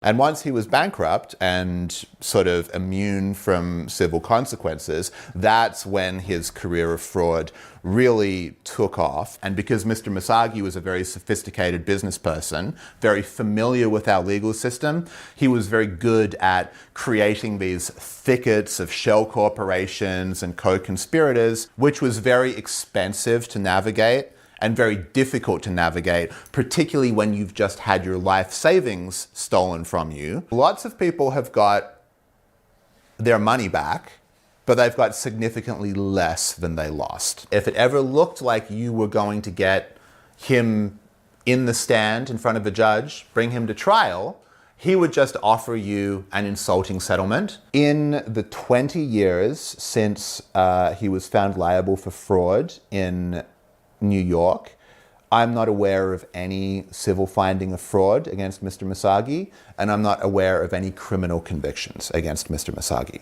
And that's what he did until ultimately Mr. Katz reached the end of his rope. Part of fraud that's different than any other offense, any other crime, is that the victim, the complainant, has taken part. You've been fooled. It's not a thief reaching into your wallet and running off with it. It's the thief convincing you to reach into your pocket and say, here's my wallet. We stopped sleeping, eating, function. We stopped. We couldn't continue. It was very hard. He wouldn't sleep for nights, and he was just walking around the room, just crying and sitting, watching the wall. Was Alan getting angry? Yeah, he was angry. Yeah, we was crying together. Yes, he was like saying like, what I can offer my son now, what I can offer you now, how are we gonna make it?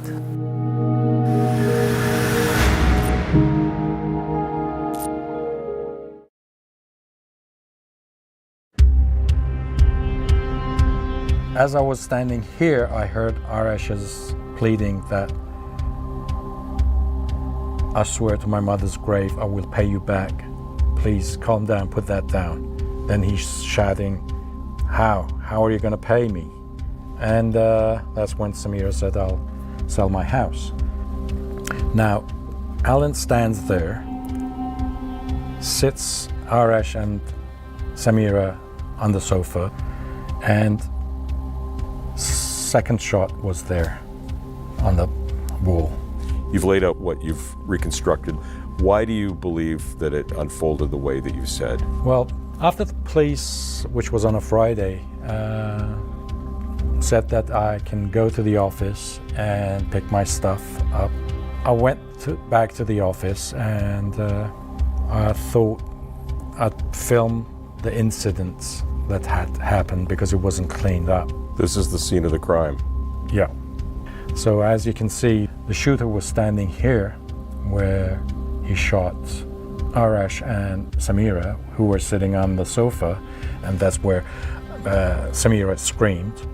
And you can see blood spatter on the wall as well. And this is the blood of Samira and Arash. And then as he was standing there and saw the police coming, he shot both of them, 2 shots each, 4 and then a pause and then the last one.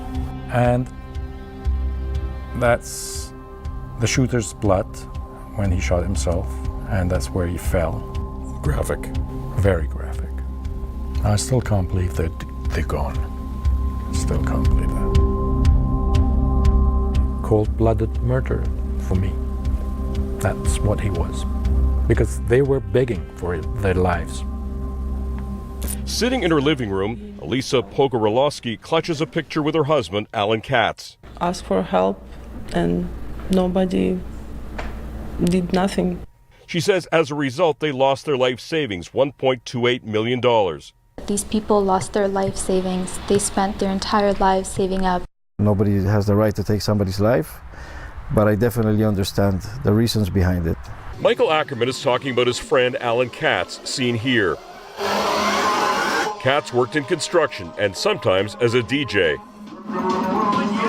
Now this widow is trying to raise money to pay for a funeral through a GoFundMe campaign, and she's selling her artwork, whatever she says it will take to provide for her 2 children and to fund a legal fight to get their money back. There has to be a level of enforcement. I can't understand how these men kept on ripping off people for years and years. Though Michael Ackerman says he doesn't condone what Katz did, public opinion in the form of online comments doesn't condemn Katz. 90% of them are supporting him and hailing him as a hero, and I think in a way he was a hero. So that shooting on Monday claimed 3 lives, an act of retribution that Katz's family says was out of character for the 46-year-old father, described as humble and gentle, but pushed to the edge. I was born in Moldova and I came from Israel to Canada in 2008. Originally from Belarus, Alan Katz had also immigrated to Canada from Israel. I got the husband, the family, the kids. If you want to buy a house, you have to save the money. No day offs, working on the weekends. But there's a smile on your face when you talk about that because this was meaningful to you. Yeah, because it was my life. I love my life every day of it. He was best friend, best lover, like best father, best husband. Long and happy life together. This was my dream. We put everything in the house. Did you know anything about there being a gun?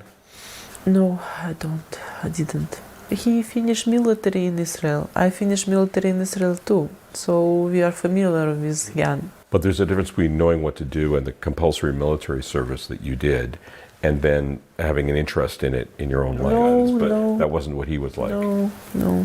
It was because what happened with Trudeau. Today, we're announcing new legislation for stronger measures than ever before to combat gun violence in Canada. You know, he wants to take all firearms. He wants to take it back. And we decided maybe we have to have it just in case. And it was almost 2 years before what happened. We took a train together. And then when you do the course, you have to apply to be able to get licensed for the RCMP. Yeah, but we never applied. But he applied secretly, that I didn't know, like 2 months before what happened, 2-3 months before. They're supposed to call around family and friends and people. I found out that our friends give him reference, right. You didn't know anything about that? I didn't know, I didn't know. And then when he had the license, he was able to buy the... Yes, he got the gun and he did what he did. You still have questions about what happened? I have questions, yes. It's not just some gun, it's a shoot gun. It's a very heavy gun. It's very hard to kill yourself with this gun and people too. So I have to find out what happened. I tried to get the police report and they didn't give me the police report. The widow here said that she was not briefed by the police on any of the circumstances formally about what happened, how her husband died. Is that standard practice? I can't. I wasn't privy to the investigation at all. I can't speak to it. Before I wasn't thinking what happened because people are dead and whatever happened, right? But now I have to find out what actually happened because they don't want to give me the police report. They haven't released his name publicly? I've been told we're not allowed to. I've been told that legally we can't. I don't understand it, but our legal have told us that we're not to identify him. When we asked Toronto Police for more details, they told us, quote, "We are bound by legislation that governs our ability to disclose personal information to the public, and that permission is usually tied to a charge or conviction." They added that Elisa Pogorelowski has been advised she can obtain records through freedom of information. Do you believe that they should release his name? Maybe they don't release it because they don't want to actually explain what happened. Maybe we still don't know something.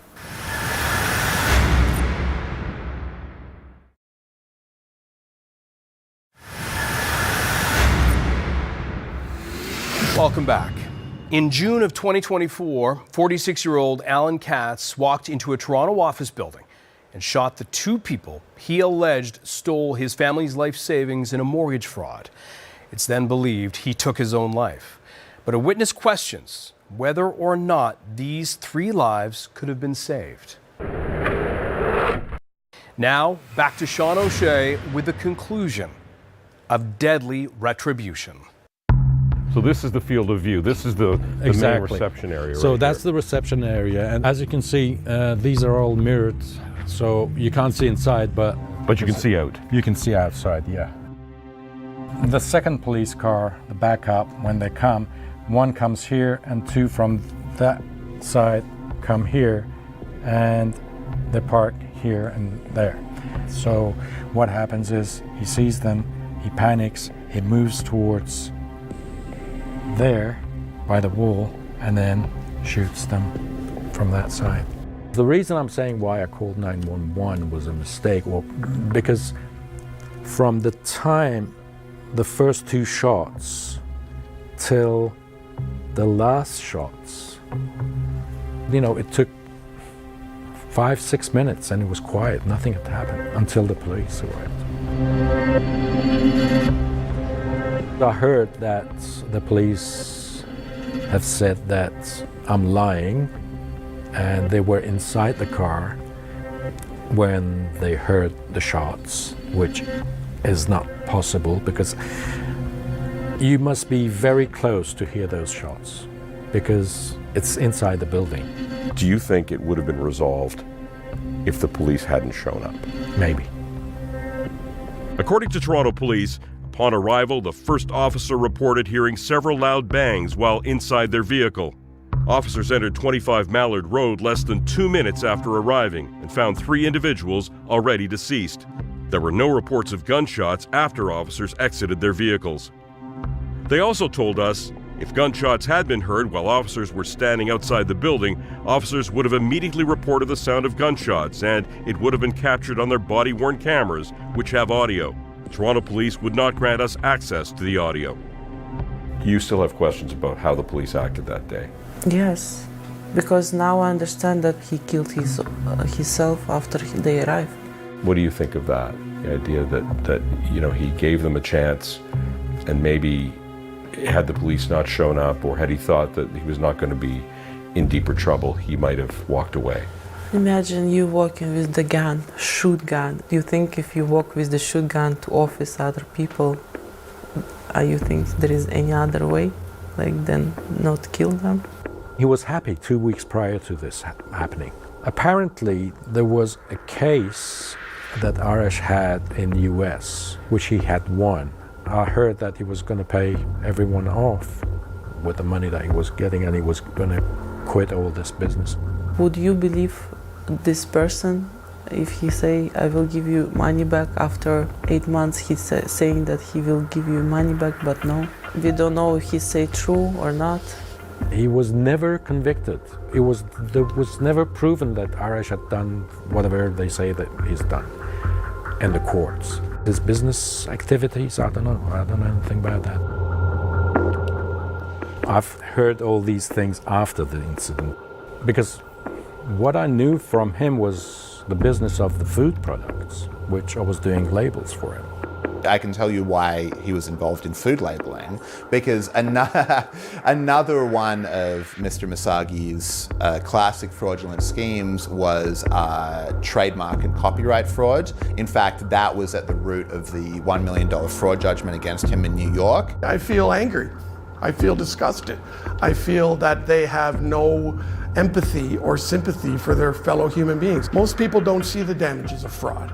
Most people think it's a victimless crime. There's no blood on the sidewalk. There's no blood on the sidewalk. It's not sexy. You have his word against your word. Well, yeah, I brought them in to make investments. Well, it didn't work out. There's no police tape around the crime scene. Exactly. Until there is. I know that the suspect of the frauds that was charged by the Toronto Police in 2 separate major projects in the last 10, 15 years, we had reasonable grounds to believe that he was guilty of those offenses.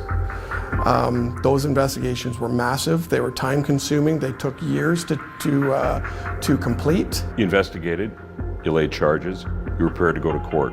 That's right. And the Crown dropped the charges, and there you are. That's right, that's right. Those charges were dropped just on the eve of trial. I have no insight into why the Crown did that, but I can speculate. At the end of the day, do we want to spend our limited resources prosecuting these claims where there is very little prospect of success, or do we want to focus our attention on prosecuting murderers and rapists and keeping them behind bars? Things need to change. The police are not going to solve this problem. We cannot. We don't have the power, we don't have the authority, we don't have the resources, we don't have the means to stop fraud. This case is so egregious because here is an individual who was able to systematically abuse the Canadian justice system for over 20 years, defraud literally hundreds of people of millions of dollars. And the bottom line is, if people can't look to the justice system to defend them from fraudsters and scammers, to protect their rights, then the kind of vigilante justice that Mr. Katz ultimately felt forced into, it's inevitable. It's hard to determine what people are going to do when they basically lose their life savings. It's almost like an epidemic right now. So I think a great way to illustrate exactly who Mr. Masagi was and how he perceived himself is to read some texts that he sent to a client of mine, which were ultimately put into the public record in a number of court decisions. Keep ignoring, keep hiding, pretty soon you will be running too. Stealing from a person like me is like stealing from Al Capone. I don't allow it to happen. By Tuesday, we will let the games begin. I will have no mercy after Tuesday. In his own words, I go to Arash's grave every now and then, and I always tell him, I'm sorry I left you alone. That's what I say. He didn't deserve to die like that. No. No. Nor did she. Nor did she, no. That's the thing, you see, it's bothering me since 6 months ago. That's why did I leave them alone? Why did I leave? Why didn't I stay? Why didn't I interrupt? Why didn't I all kinds of things. What was he thinking when I left the office? Because the door has got a squeaky noise. So definitely he was able to hear. Or was it in his mind that, oh, Shahrukh is gone? There's no one else in the office, so what am I going to do with this guy? You know, what was his thoughts when I left? That hurts as well. The legal cases, the civil cases, they're not finished. No, it's still in process. In this stage, I cannot talk about that. At the time, Arash Masagi and Samira Yousefi both denied the allegations brought by the lawsuit. We probably won't be able to get our money back because we don't have enough money to fight. I have to still somehow to live without any other support. I really appreciate the support that people give me with the GoFundMe. It's helped a lot. Elisa hopes to one day return to making her art, that it could be a way to help her heal. I want to feel love, be loved. I feel empty. Like I'm trying to work, but I can't at this point.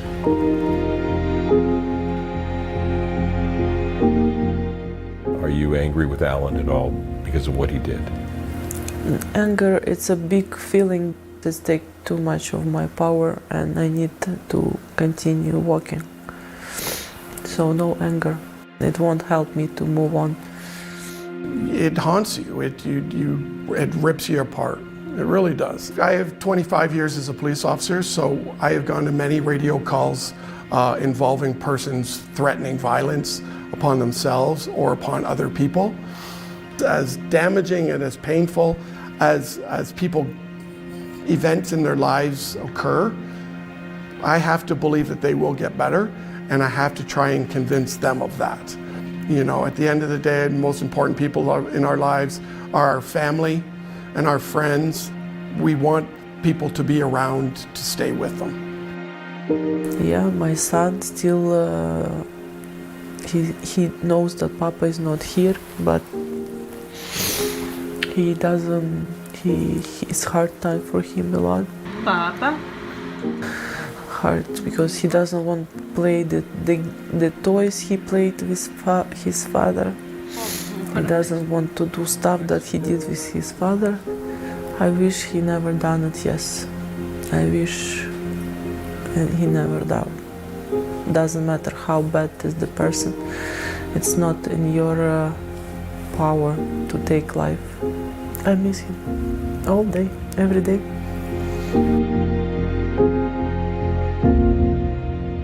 If you or someone you know is in crisis and contemplating suicide, there is help. Call or text 988 from anywhere in Canada. For this program, members of Arash Masagi's family did not wish to speak with us. We were unable to reach the family of Samira Yousefi. Thank you for joining us tonight on Crime Beat. I'm Anthony Robart. Want more episodes of Crime Beat? Listen to the Crime Beat podcast now for free on Apple Podcasts, Spotify, or wherever you find your favorite podcast.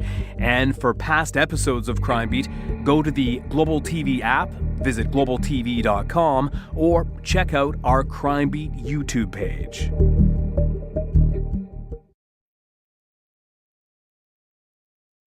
This program is rated 14+ and contains scenes of violence and mature subject matter. Viewer discretion is advised. Blue team, come forward. They had arranged a search party. My gosh, there was thousands of people there. For something like this is looking for a clue that says she was here. Sniffer dog Cody is assisting with the search for 10-year-old Heather Thomas. If anyone knows where she is, can you please get her to come home? I just want her to come home.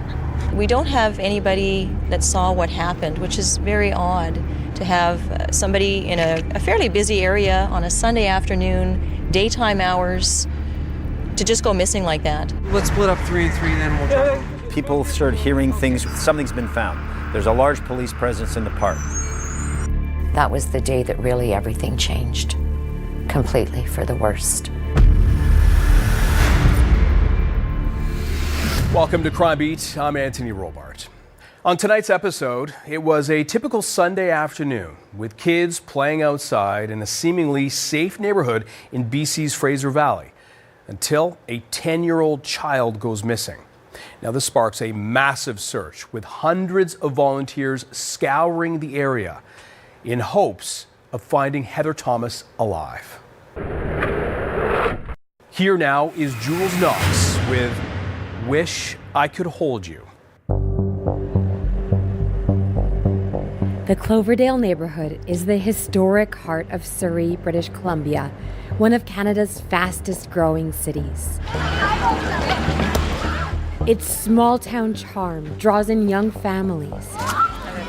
Behind busy streets, kids play in the safety of their homes, like this condo complex on 60th Avenue, known as Clover Park Gardens. Sunday afternoon is extremely busy. Across the street on 60th Avenue was the Cloverdale racetrack, and they would have a flea market in the open parking lots, probably 150 stalls or so of people selling their wares, so there was a fair amount of traffic in the area. But across the street, the green grounds of Clover Park Gardens felt tucked away from traffic. And on this mid-fall afternoon of October 1st, 2000, the yard was full of children's laughter until it wasn't. Heather and her brother Chris were playing. They were scheduled to go back to Mom Jody in Newton at around 5:30 that day. 10-year-old Heather Thomas and her little brother Chris had been visiting their dad for the weekend. So around 4:30, both kids went out to play in the complex. Heather had already packed her knapsack and had left it by the door ready to go. Around 5, Chris came home and said he couldn't find his sister. They looked, obviously tried to find her at that point, and then realized that Heather was nowhere to be found. And it's getting closer to 5:30 now, so Dad goes out and he immediately starts talking to other kids in the neighborhood if they'd seen her. Talked to one kid that said Heather had borrowed his bike. Her father reported her missing, and that was the Sunday afternoon. Police were there quickly. Police arrived and they searched the complex. Other neighbors were searching. I got a phone call from my ex-husband asking if Heather would ever run away. And I said no. And then the phone got handed over to a police officer and was asking me things about Heather. Then I had to sit at home and wait, which was hours. I was going out of my mind. She went playing with another group of kids, and that was They were racing around the complex, seeing how fast they can go. And then when it was her turn, she just vanished. Yeah. She took a long time and then she didn't come back. Her dad, Pat, went out to look for her. He didn't find her. He did find the bicycle that she had been riding, and that was located a short distance away from the building. The report at the time was that when they found the bike, the wheel was still spinning on the bike, so she hadn't been off the bike very long. The kids in the neighborhood were playing a game where they would take the bicycle and see who could get around the complex fastest. It was Heather's turn, and they had found the bicycle just outside, laying on the ground. The bike has been tested forensically, and there is nothing that we can use on the bike. And then, of course, there's massive speculation. Did she wander across the street to the flea market and somebody took her there? Or did she wander down over to Highway 176, which is the big access to the States? I don't know if you're aware, we're missing a little girl in the area. They did go door to door to every single person in the complex. Hi, sir. My name is Constable Menard. They did put up a roadblock going in and out of the complex, so they were searching people's vehicles. By now, the police had also summoned extra cars and officers.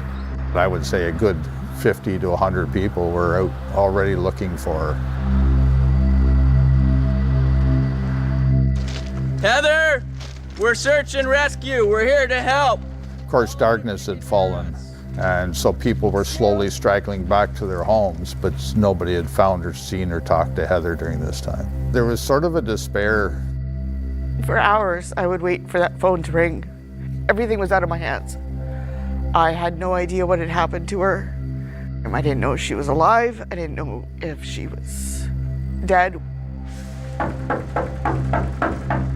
They had searched Dad's house in case she'd been hiding in there. They'd searched his truck. They were having difficulties reading Dad, and that's the only way I could sort of put it, because he didn't seem to be reacting in what they considered a normal way. There's always the perception that you're overwrought and tearful and raging, and he wasn't. He was extremely calm, and he was extremely straightforward. Ever think, though, that anyone in your complex was potentially dangerous? No, never. I mean, there's a lot of kids that live in there, so, I mean, this is just a freak thing. Just totally, I mean, that's why I moved to Cloverdale. I thought this would be a nice place to live, you know, quiet town. I got a page actually around 10:30 at night. The reason we were called is they asked us if we would come in. They were suspicious and they wanted us to interview Dad.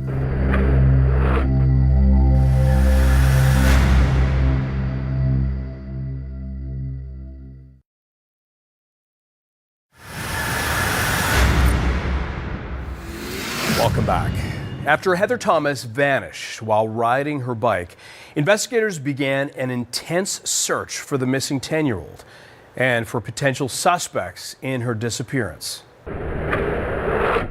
We return now to Jules Knox and Wish I Could Hold You.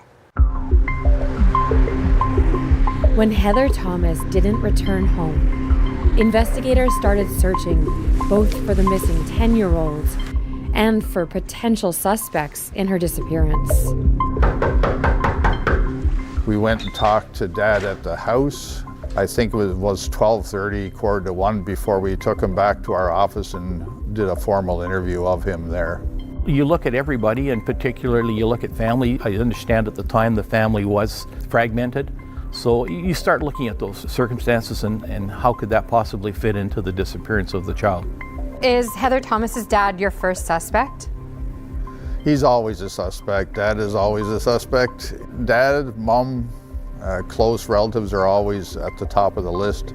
In talking to Dad at great length and going over various things, he had voluntarily let us search the house. He had voluntarily let us search his car. Pat Thomas denied any involvement in Heather's disappearance.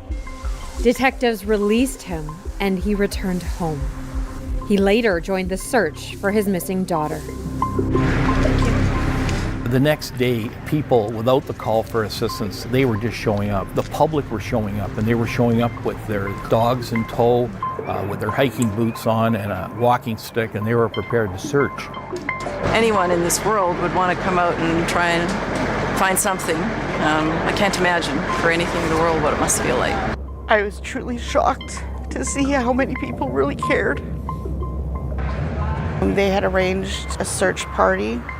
My gosh, there was thousands of people there. Blue team, come forward. I kept hearing all night how many people were going to be here, but this is absolutely wonderful. I mean, I don't think there's enough good people out there, but I mean, they're all here.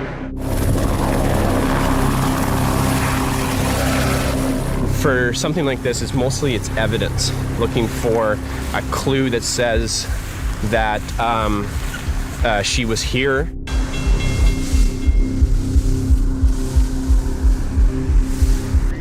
Sniffer dog Cody hangs off the end of an inflatable boat. Able to detect the scent of bodies underwater, Cody is assisting with the search for 10-year-old Heather Thomas. Dive teams comb ditches and other waterways in Cloverdale, hoping to find any evidence that will lead them to the little girl. I remember around 4 o'clock yesterday afternoon, she waved to me. I went across the street to the flea market. She was just around here, and she waved to me. Search and Rescue, as well as the RCMP and other agencies in the community, spent most of the night searching for Heather, and so far we haven't located her. If anyone knows where she is, can you please get her to come home, phone someone. But she knows not to talk to strangers. I've always told her we sit down once a week. I always let her know not to do that.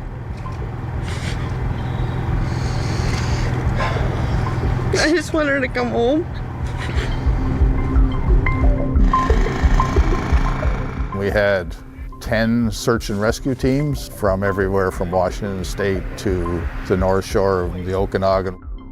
Heather and her brother were at their dad's for the weekend, and their mom, Jody Aspen, said the last time she saw her daughter was like any other.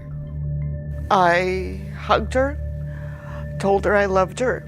They got in his truck, and she had turned around and waved. She was gorgeous, extremely caring, and she loved animals.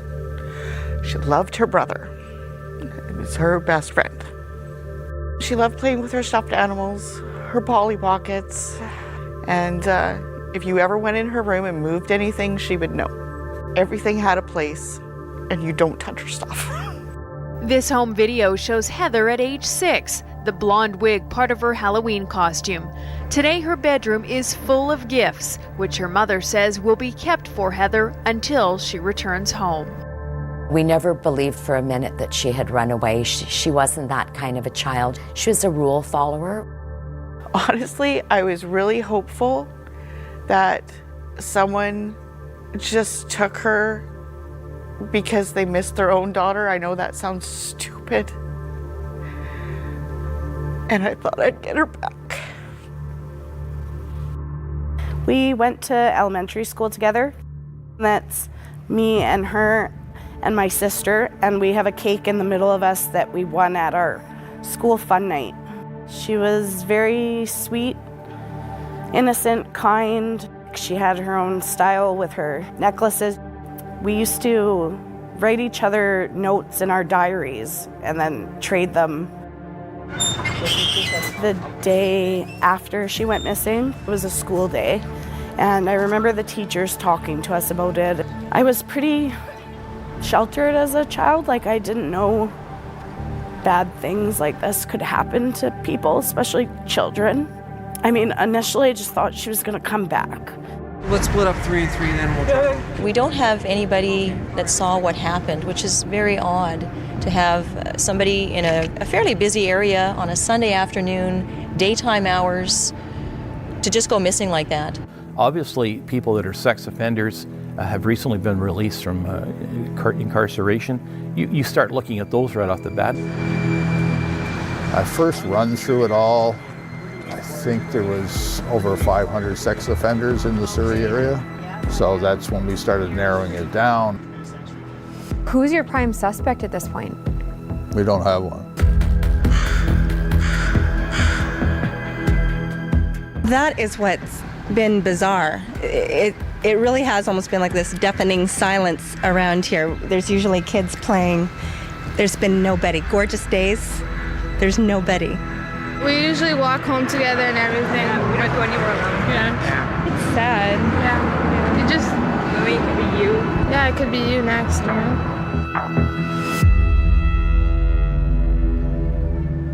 There was a fence in Cloverdale with the flowers and the teddy bears and the notes of hope. A lot of people brought flowers and put up pictures.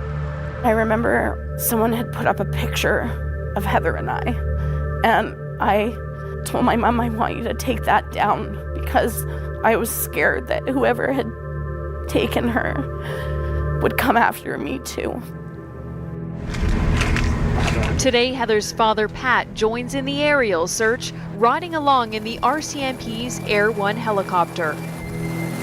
All this area we've covered, power lines all through here. We searched with the helicopter all the way up to the river system, up going north here. Can you describe your daughter? Last time I did that, I got upset. I don't know. I don't want to do that again. She's just a sweet girl. I mean, I just want her back. If somebody else out there has her, I mean, send her home. In my heart, I know she's alive. Pat feels the same way. We know she's okay. But, you know, it's been a week now, and, you know, she should be at home. Finally, after 11 days, police have something real to search for. A vehicle similar to this one was seen in the area where Heather Thomas disappeared, spotted in a no parking zone. We're providing a picture of a similar type vehicle. It's an older model vehicle, late 70s, possibly early 80s, an American type vehicle. Tips continued to roll in as the days since Heather's disappearance ticked by. I think by 3 weeks in, we probably had 5,000 tips and at least 70 psychics that were calling in and telling us where she was. We had had quite a few people, different psychics, different people that had reached out, including a close friend of mine, that said she was going to be found in the water. It was a Sunday. Of course, we had been working basically 20-hour days for a while, so we were pretty tired. And we got a call, I think it was around 3 in the afternoon, and they said, you better come back to the office. 3 weeks later, and you just heard it. Again, tips. You know, people start hearing things. Something's been found. There's a large police presence in the park.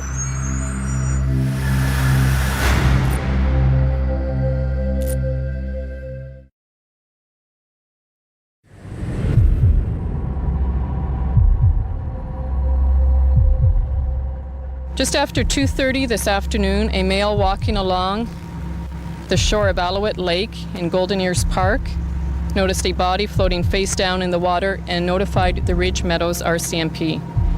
We now have major crimes investigators on scene as well as forensic identification. At this time, there has been no confirmation as to age, sex, or identity. The investigation is in its infancy. They had found a body floating in Alouette Lake in Golden Ears Park. Their initial report sounded like the clothing description Heather had at the time. She had a sweater on. She was naked from the waist down. She was floating face down. We couldn't tell for sure it was Heather because of the decomposition, which also led us to believe that she'd been in the water for quite some time. And the water was extremely clear at that time, and under the water was also a Windwell hockey bag. When we pulled the bag out, there was a couple of large boulders that had been put in the bag to weigh it down. We believe she had floated free of the bag at some point in this process. All I was really told at the time, because obviously I was hysterical as well, was that some hikers had walked by in Alouette Lake and had found a body floating. And they were going to confirm that it was Heather. I cried so hard, I collapsed. Of course, my mind is, why would she be so far away? Like, I wanted to know how my little girl got there. The worst nightmare that anyone has to wake up to. The body was taken to Royal Columbian Hospital in New Westminster, where an autopsy failed to reveal an identity. A forensic dentist is now doing a more in-depth autopsy at Vancouver General Hospital. I remember when they announced that they found a body, and I think everyone knew, like, it was her, but they hadn't confirmed it. And they were going to have a news conference, the RCMP, the next morning, so I got up earlier than everyone in the house and went downstairs and watched it. The autopsy on the body located in Alouette Lake yesterday has been completed. Through dental examination, the identification of the body has been positively identified as Heather Thomas of Surrey, British Columbia. I just remember feeling numb. I had already put up a wall at that point. You know, I had a lot of survivor's guilt. That was the day that really everything changed completely for the worst. It had been bad up until then, but now it was a living nightmare because our search was over. The first thing I had to do was tell my son. That was really hard. I sat him down and I said, you know, Heather's been gone for a while. Yeah. Well, it turns out a very bad person took her. He goes, okay. I said, she's never coming back, buddy.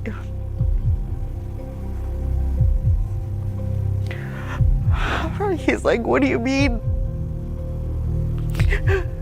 I said, she's dead, hun. She's never coming back.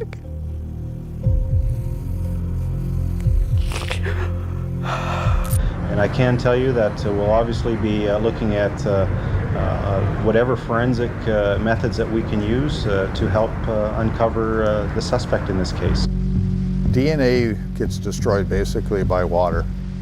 So we weren't expecting to find DNA on Heather.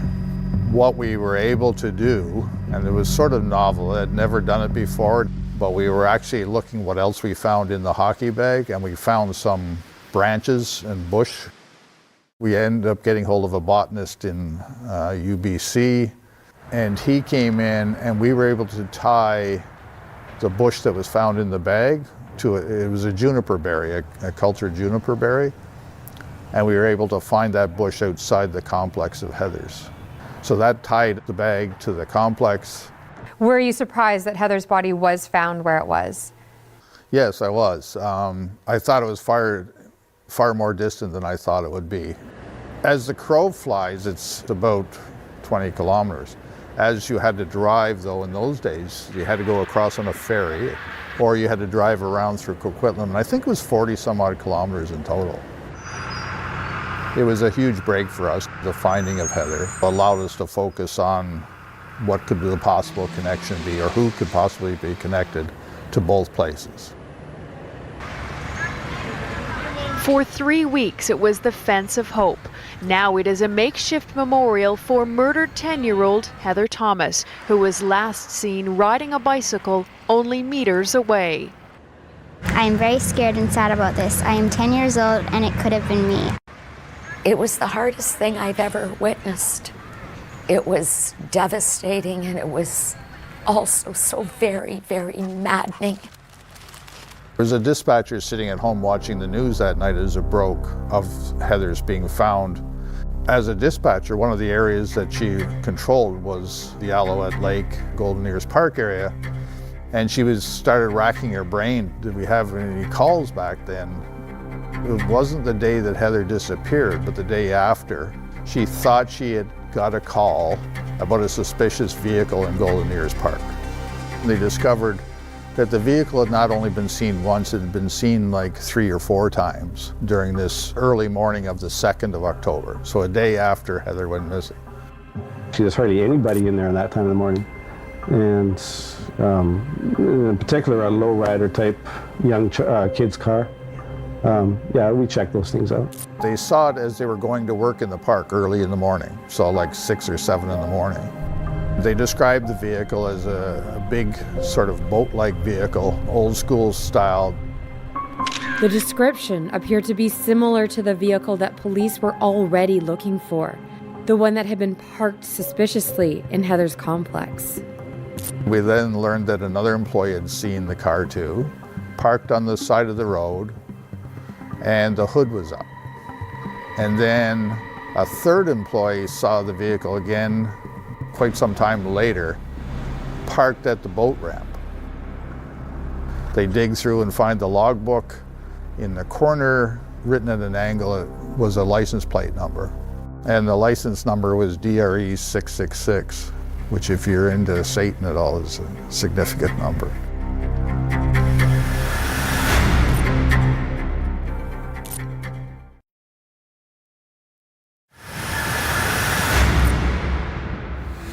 Welcome back. After the body of 10-year-old Heather Thomas is found in a wilderness park, investigators get a break in the case. Park employees recall a suspicious vehicle seen in the area around the time she disappeared. We return now to Jules Knox with Wish I Could Hold You. We then had a plate number for this vehicle. So that got us off and running.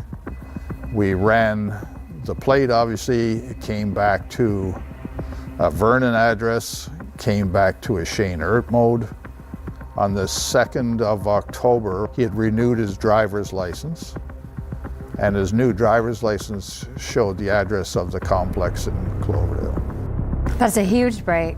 Yeah, it's huge, yeah. Had Shane Ertmode already been interviewed by police? Yes, in our neighborhood inquiries where we had actually knocking on every door, we had actually talked to Shane Ertmode at that time. I think he had indicated he'd been at the movies. No criminal record. So what we had was suspiciously driving in Golden Ears Park on the day after, and we had him living in the complex. Yeah, he's a good suspect, but we have no evidence. As homicide detectives started investigating Shane Ertmode, they reviewed his file and saw that he'd reported a break-in at his condo the day after Heather disappeared. The thing that we took from it, I interviewed the ident officer at the time. He couldn't find anything inside in terms of forensics, but he did find a pile of clothes sort of dumped in the middle of the living room that hadn't been moved. Perhaps the contents of a hockey bag that was emptied to carry a body. Police didn't know, and Shane Ertmode wasn't a suspect when officers had responded to that break-in 3 weeks prior.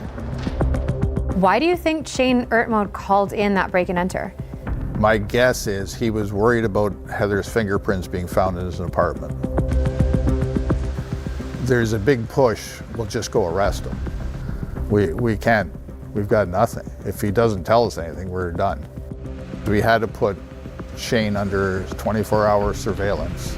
We could probably do it for 2 weeks with the resources we had. We ended up getting what we call general warrants, which allowed us to surreptitiously enter into his condo. So we were able to dress up 3 or 4 forensic guys looking like construction workers, and we were able to go into his apartment. Inside a desk drawer, he had all his receipts. But over to the side, he had 2 receipts that were sort of separate from the rest. And they were both for October 1st. One was for the Happy Face gas station, and the other was for the Colossus movie theater. So that struck us like, why is he got these separate?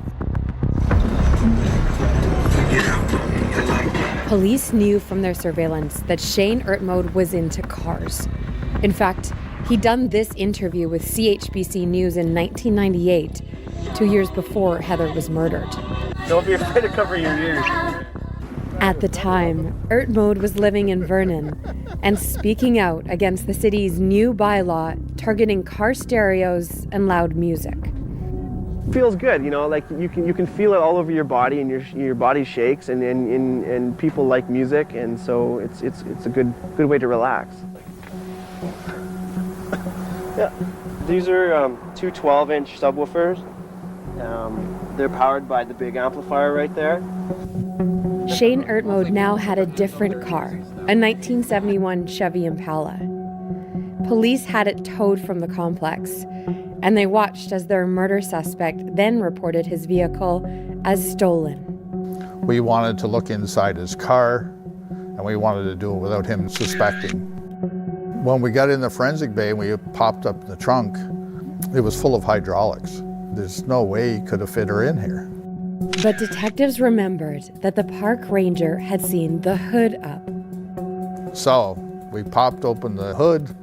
There was a marking that seemed to fit the size of the hockey bag, like a scraping inside the thing. And we proved you could fit somebody in there.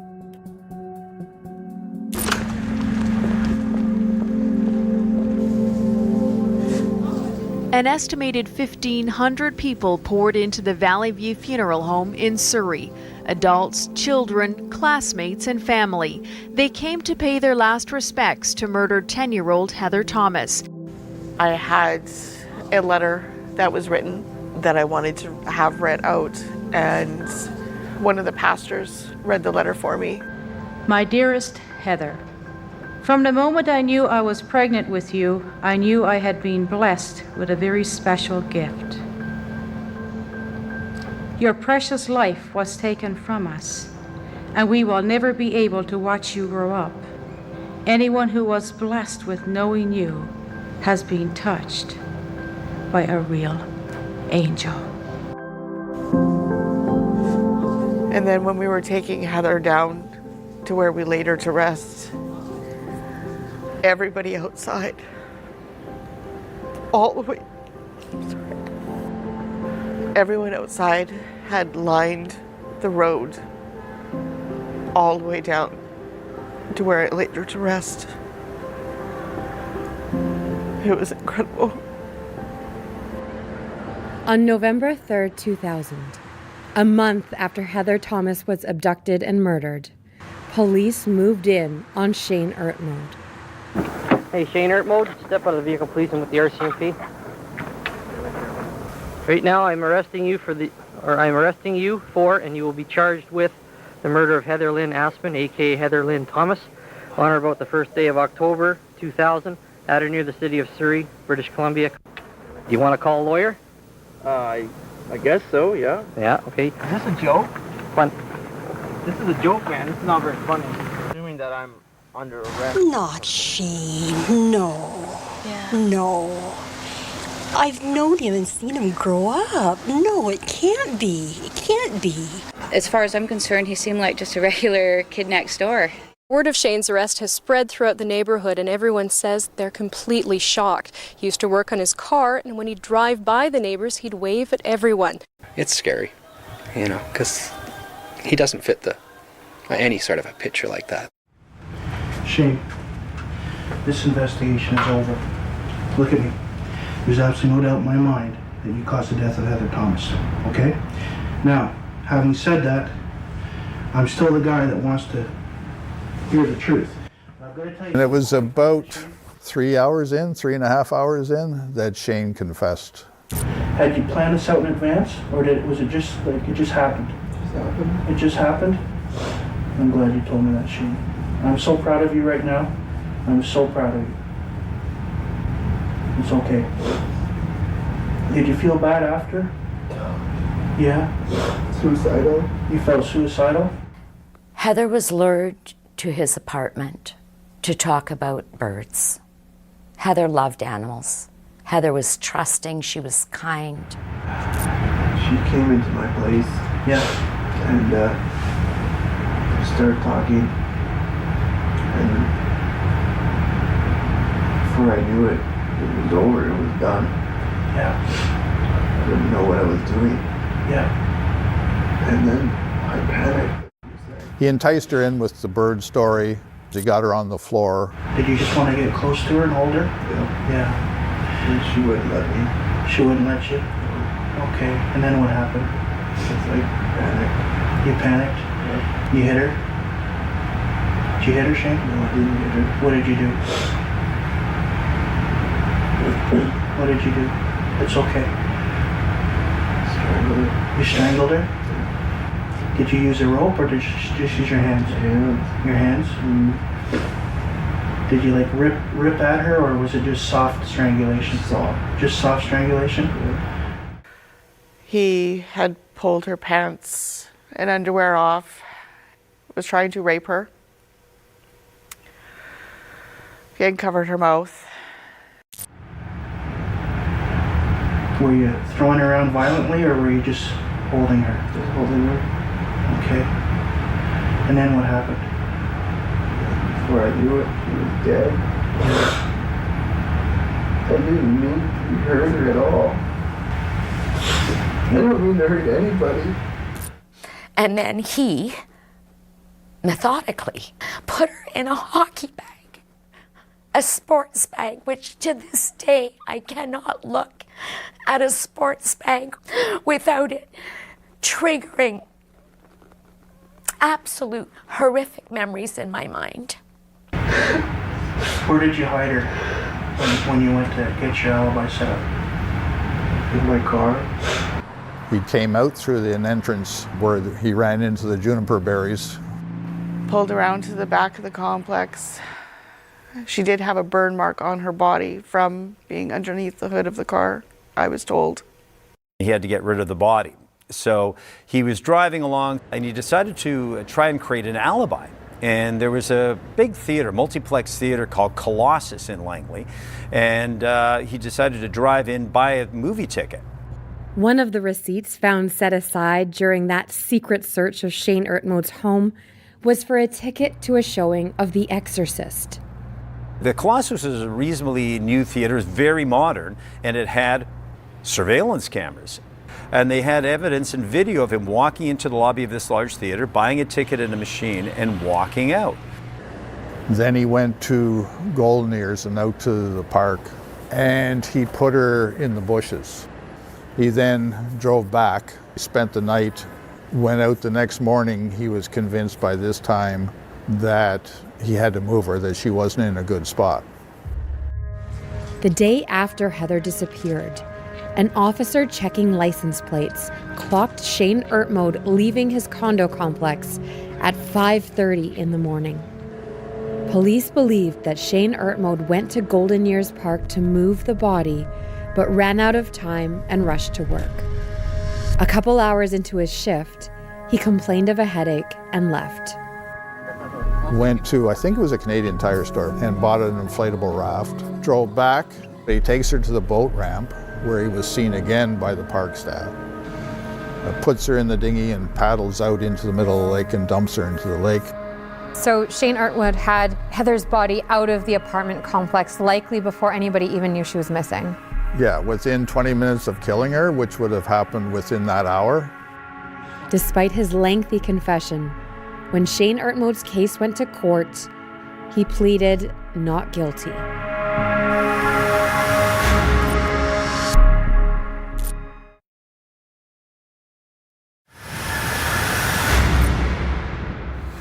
Welcome back.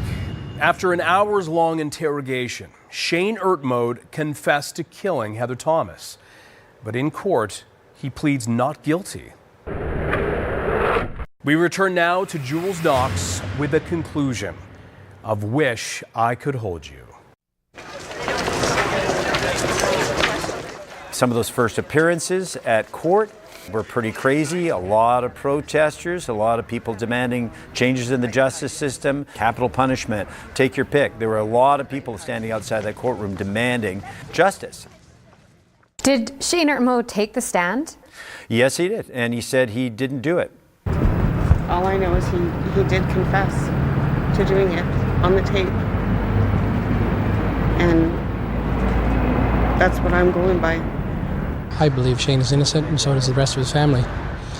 We'll know as the case progresses. This is the first opportunity that we've had to hear his side of the story. The jury watched the interrogation video, although parts of it were held back. Started screaming, put my hand over her mouth and I guess over her throat, and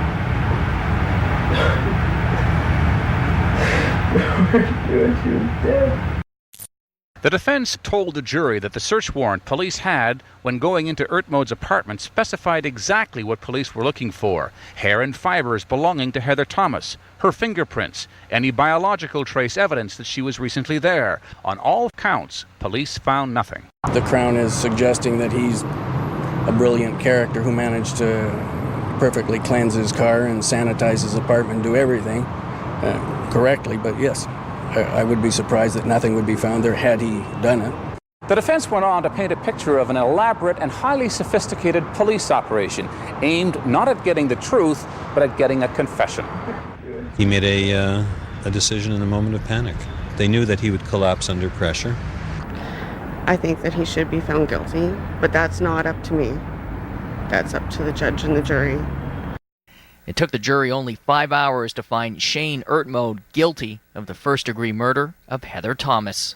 Upon hearing the verdict, he told the court, "I had the chance to tell the truth, and I did. Justice has not been served today. The only thing that happened here was a fundamental miscarriage of justice." Automatic sentence is life and no chance of parole in a first-degree murder conviction for 25 years. It's exactly what we wanted. It's exactly what he deserved. It's never going to bring my daughter back, but this is what he deserves.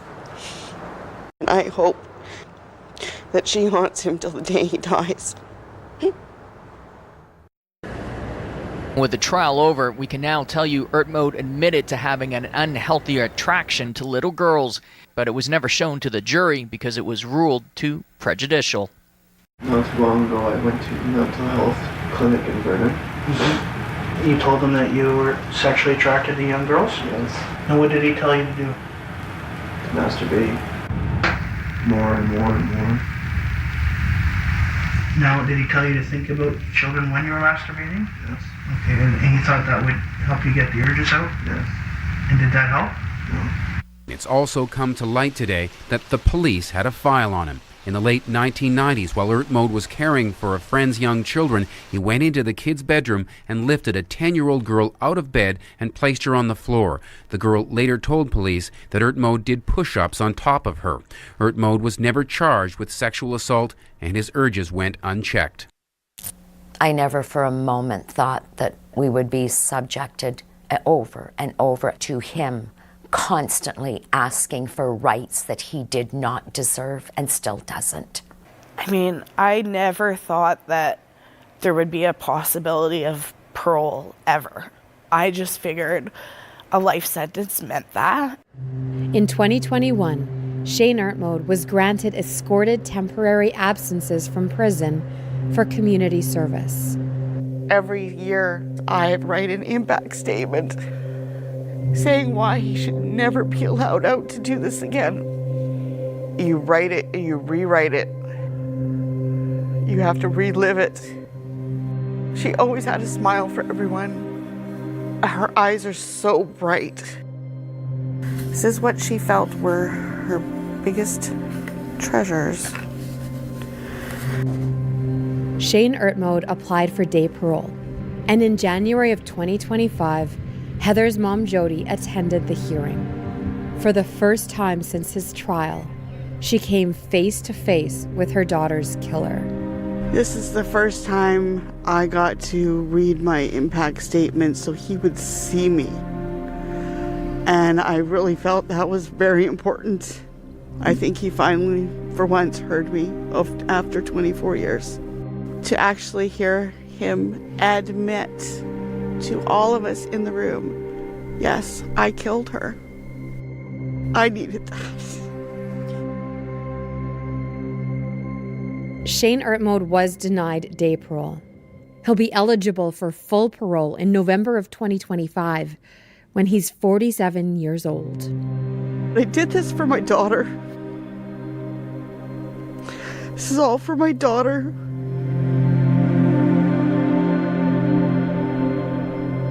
We won this one and we're gonna keep fighting, baby. I love you. Wish I could hold you. Brother misses you. Do you have a nephew? Which you already know, I'm sure. I miss you so much. It's not fair. I was supposed to watch you grow up. Heather Thomas is memorialized by 2 benches outside her elementary school, where her friends and family can sit and remember the 10-year-old, whose life was taken far too soon. Thank you for joining us tonight on Crime Beat. I'm Anthony Robart. Want more episodes of Crime Beat? Listen to the Crime Beat podcast now for free on Apple Podcasts, Spotify, or wherever you find your favorite podcast.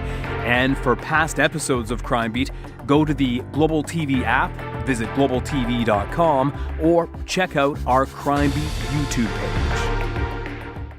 Hello and welcome to Tuesday's programme.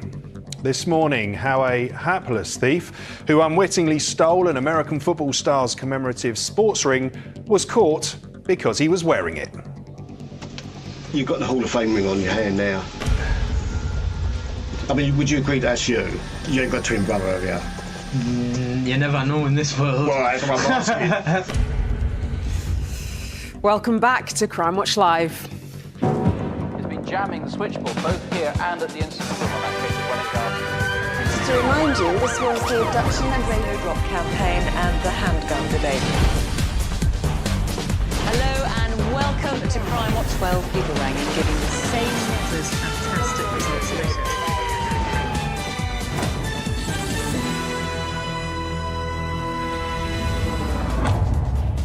Good morning and a warm welcome to the programme, coming to you live from our studios in the Welsh capital city. Today, detectives from Surrey want to reunite this stolen jewellery with its rightful owners. We're hearing how a woman groomed by gangs is using what she's learnt to help avoid others having the same fate. I got into a relationship with an older man when I was 15. He got out some heroin. Things got really bleak very quickly. Through working with Escape Line, I share my story with young people. It's a remarkable story, isn't it? It really is a remarkable story. It's so powerful hearing her words. Plus, we are joined by officers from Thames Valley Police who have teamed up with Love Island's Georgia Harrison to educate and empower young people when it comes to consent. Look, so it's pretty clear, if just because you've sent flirty messages or sexting messages to someone, you don't have to have sex with them. Consent is key. As always, police and our team are ready to take your calls, so please do get in touch. You can use the QR code below. All you need to do is hover your phone's camera over the code and follow the link. Or you can call us on 08000 468 999. You can text us on 63399. Start with the word crime, leave a space, and then write your message, or you can email us at cwl@bbc.co.uk. First this morning. Last summer, an unknown man collapsed and died at a train station. Can you help detectives find out who he was? The British Transport Police are the dedicated police force to the railways in the United Kingdom. We police over 10,000 miles of railway track, over 3,000 stations, and ensure the safety of millions of passengers on a daily basis. We have specialist training and knowledge of the railway system. This could include incidents impacting the running of the trains, as well as crime, which can range from theft to more serious incidents like rape or even murder. We're also specially trained in dealing with vulnerable persons. Whilst we solve many investigations, there are some that we are unable to solve. It sometimes includes persons who have passed away on the rail network. Shortly after midnight on the 12th of June 2024, railway staff at London Victoria Station met a man who was sat on a bench. As the station was closing, they asked him to leave the station and they escorted him from the station. We're going to help you up, all right? 1, 2, 3, come on. 1, 2, 3, on your... All right, good. Now just follow us straight. You need some assistance out as well? Let's go, come on.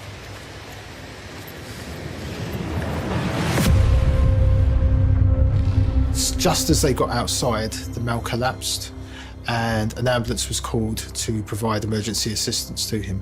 Sadly, despite their efforts, he passed away around an hour later.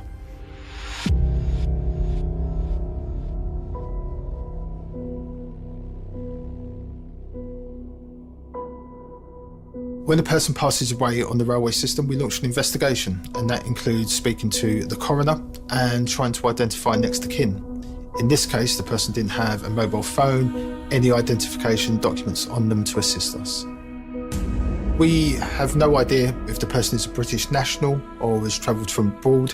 We have no information on this gentleman whatsoever. He was between 40 to 60 years of age, a shaved head, tanned complexion, around 5'7" in height. He had a very distinctive hunch, so he walked with a lean, and we hoped that that would help us in being a distinctive feature for the mail to try and find out who he is, but that hasn't been successful. During the post-mortem, whilst he appeared unkempt, his teeth were in a really good condition, so that could indicate to us that maybe he's not being part of the transient or homeless community for a long time. This might indicate a change of circumstances or maybe even travelling from a different country into the UK.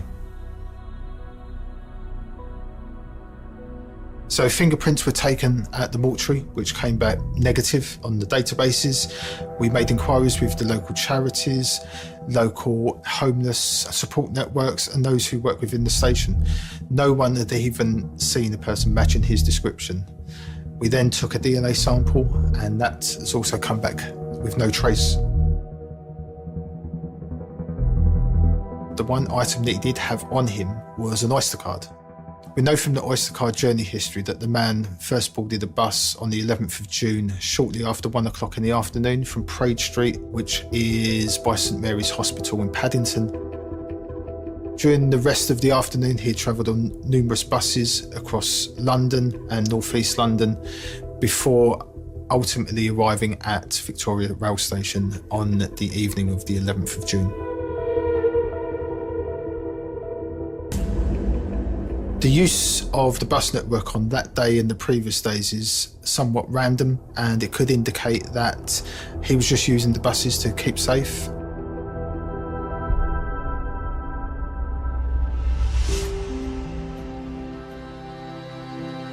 This is a really sad case for us. It's not often that we are unable to identify who the person is. It's sad to think that someone could be out there missing this man, waiting for him to call and to speak to them. And it's really important for us to identify him and tell the family exactly what has happened to him.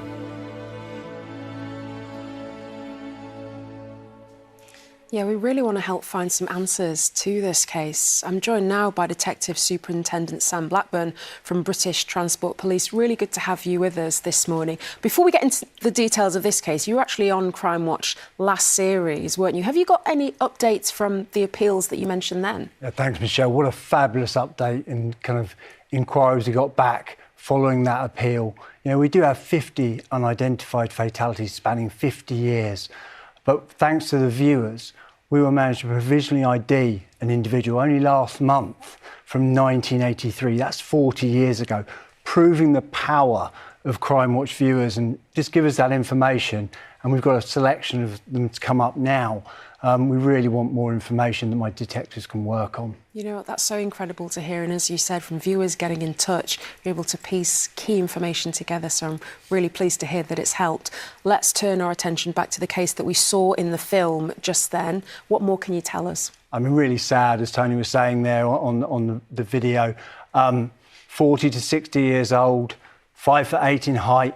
This male was at Victoria Station, succumbed to an illness, and sadly passed away outside Victoria Station just after midnight on the 12th of June. You've actually got a CCTV clip that we can show, thanks to something that he was carrying. Yeah, I mean, all he had was the bag that you see there, and on that was an unregistered Oyster card. And we see him travelling extensively on the bus network on the 11th of June for hours around London, boarding just out St Mary's Hospital in London.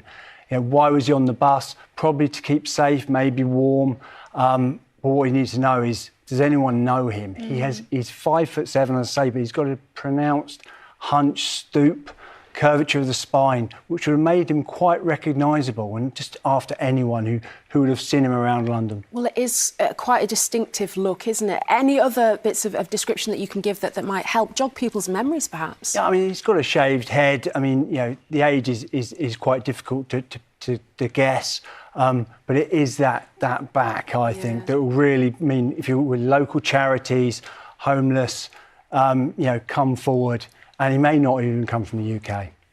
Well, as you say, if anybody has any information, you'd urge them to come forward. There were some other unsolved deaths on the transport network that you've actually come in to talk about today. We'll start with the one dating back to 2010. Yeah, 2010, North Acton Station. I mean, none of these are crimes, unfortunately, but, you know, wearing a dark blue jacket, this male was, with khaki trousers and canvas shoes.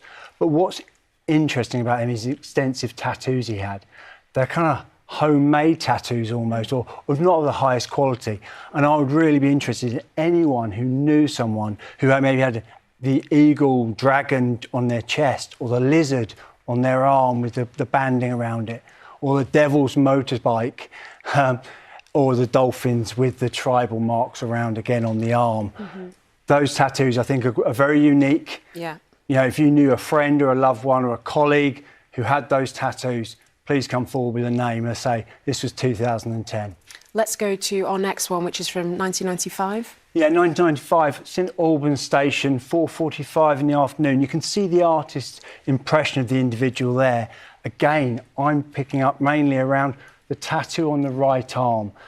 And it's a poor quality tattoo there, but 2 swallows up and down, and then a banner in between, which would have said Maria or Marine on it. And again, I'm asking for anyone who knew anyone who had that tattoo, or maybe you were that Maria or Marine, and you can come forward for a name. You know, 1995, it'd be really good to put a name to this individual. And finally, from 1993, this case is. Yeah, no tattoos on this one, but Canley in Coventry, male, 25 to 35 years old, of large build, who's wearing a light blue polo shirt. This seems like an accident. He was on a steep embankment and was probably going to the toilet and has slipped down onto the railway track. Again, you know, 1993, do you remember someone around that time you didn't see before? Again, we really do want a name.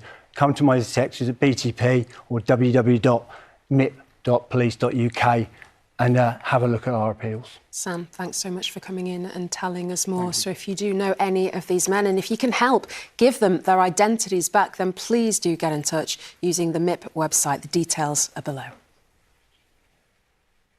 Still to come. Officers from Thames Valley will be telling us why they've joined forces with Georgia Harrison to empower young people on the topic of consent. Just because someone's consented to sex in the past doesn't mean they automatically consent in the future. You have to get consent each time. And I'm now with Temporary Chief Inspector Charlotte Lindsay, who is hoping to reunite this bounty of jewellery here with its rightful owners. Charlotte, welcome. It is quite a collection. How was it that police came to gather all these items in their possession? Yeah, so this was an amazing investigation into a series of burglaries that took place between mid-December and January, around 13 in total, across multiple counties within the country. And we were able to recover lots of property, including some that is here today. Some that's here. I mean, you say it's all over the UK. Let's have a look at the map here, because it really is, isn't it? It's from your force in Surrey, we've got London, Bedfordshire, Cambridgeshire, right up to Dundee. These are the ones that you know about, and of course there could be so many more as well. What do we know about the gang that was involved in all of these burglaries? Yeah, so we arrested 4 South Americans who are currently on remand waiting to be sentenced at the end of April. What they've done is they've come into the UK on holiday visas. They then rent out Airbnbs or book into local hotels, and they use vehicles to scope wealthy areas and identify the houses which they want to burgle. And then across that time, they go and burgle those houses and then move on to another area. So we know that there's that they've come from abroad, but there's a range of ages as well with this group as well, isn't there? Yeah, quite an age range. Yeah, the 4 that we identified range from the age of 30 all the way up to 50. You know, they blend in very well with the community. You wouldn't necessarily spot them out of a crowd. And they're career burglars. You know, they're over here for a purpose and one purpose only. And then once they've got their items, they then go back home and sell those items on. OK, but they didn't go home this time because they've been caught, which was some great police work. Yeah. The vehicles were involved in this crime, one of which we can see on CCTV now. How was that part of this investigation, Charlotte? Yeah, so that was the Astra, so that they'd picked up a few days into the investigation. They started off with an Insignia and they worked with a Mercedes. And what we were able to do is track them through ANPR work and CCTV, as you can see on the screens. And we were able to locate them going to certain areas and follow that route that they were taking.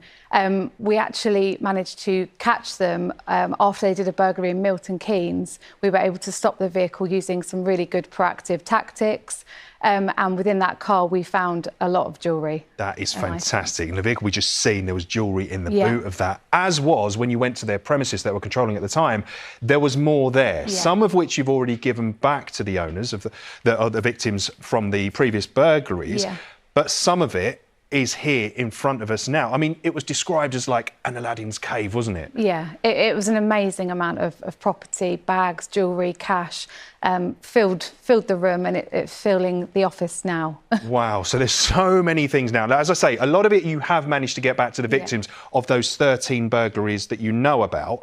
Items we got here in the studio, we just need to find out who they belong to. Yeah. Let's start with some of them that you brought in, Charlotte. What have we got here? Yeah, so you can see a gold and blue pendant there, and it says Berkshire on the top, so a distinctive piece that somebody hopefully can recognise. Let's hope so. As is the ring that we're going to show now, just down at the bottom there. Yeah. Let's have a close-up image of that. Charlotte, what do we know about this one? Yeah, so that's a gold ring, and inside it says Ravi with a date, the 23rd of April.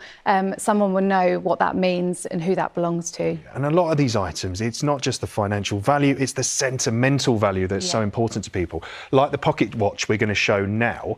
What do we know about that one with the little blue mark in the centre? So we think that's quite an old piece, probably handed down from generations, and somebody will be missing that piece.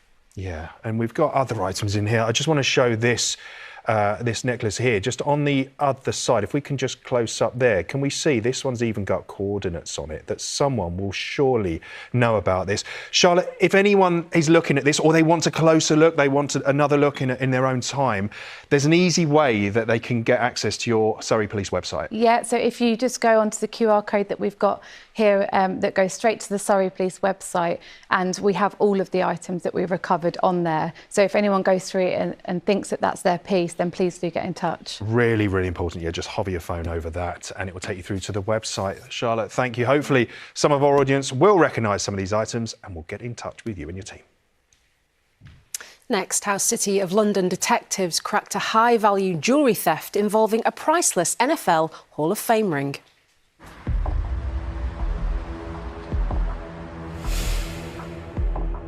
This suspect was a career criminal committing burglary offences in hotels. £100,000 loss. It was my job to bring them to justice.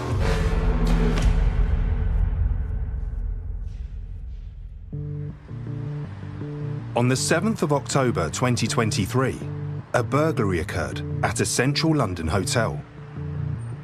DC Alan Collins was in charge of the case. Uniform officers attended on the day and looked for CCTV. There was no forensics, no witnesses to the crime. We didn't know who we were looking for, and having no forensics, it was proving difficult. This wasn't any old hotel burglary. What was stolen was a valuable item belonging to a very well-known person. Mr. Andre Reed was over from America. He's an ex-NFL football player. He played for Buffalo Bills. He reached the top of his career and he was awarded an NFL Hall of Fame ring.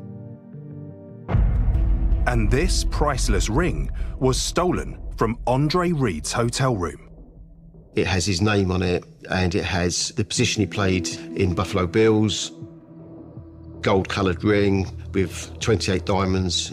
It also has a centre blue sapphire, which is also encrusted with diamonds. Mrs. Reed also had a Gucci handbag stolen, and they had both their passports stolen as well, which caused massive problems for them. About £100,000 lost just purely down to that one crime. With no CCTV, forensic evidence, or witnesses, DC Collins' best chance at solving this was to locate the items that had been stolen. The main property which I was looking and searching for was the Gucci handbag and also the NFL ring. I knew the ring would be of significant value to a collector. On the 23rd of October 2023, a man attempted to sell the ring in a shop in Leeds.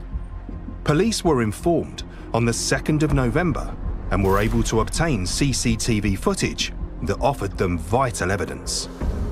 He was wearing a Scotland baseball cap, a lumberjack type checked fleecy jacket. He had a suitcase on wheels. and the ring was clearly visible. When the suspect was talking to the staff in the jewellers, he was showing the ring and pointing to it. He was also wearing a distinctive Gucci bag. The Gucci bag was quite important because that was one of the listed items on Mrs. Reed's property. He's kept this as a souvenir. The jewellers refused to buy the ring.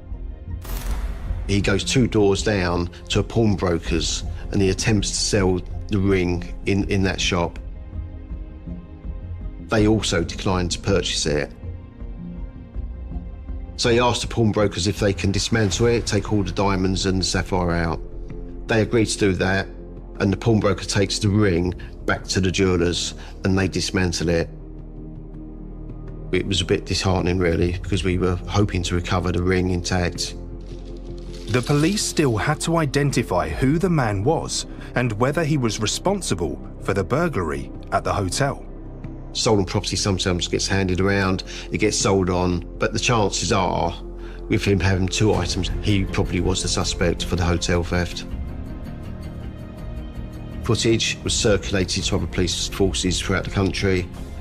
Unfortunately, no results come back for that.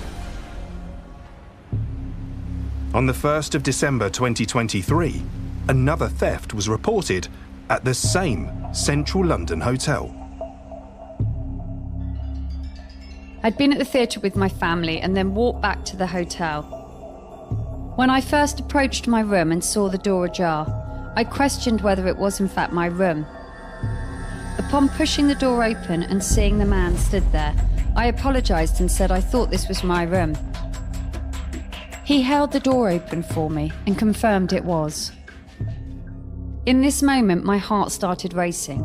I was terrified and I ran to my family's room just a few feet away and began to panic and cry. The intruder left the hotel with around £1,000 worth of jewellery as well as other possessions.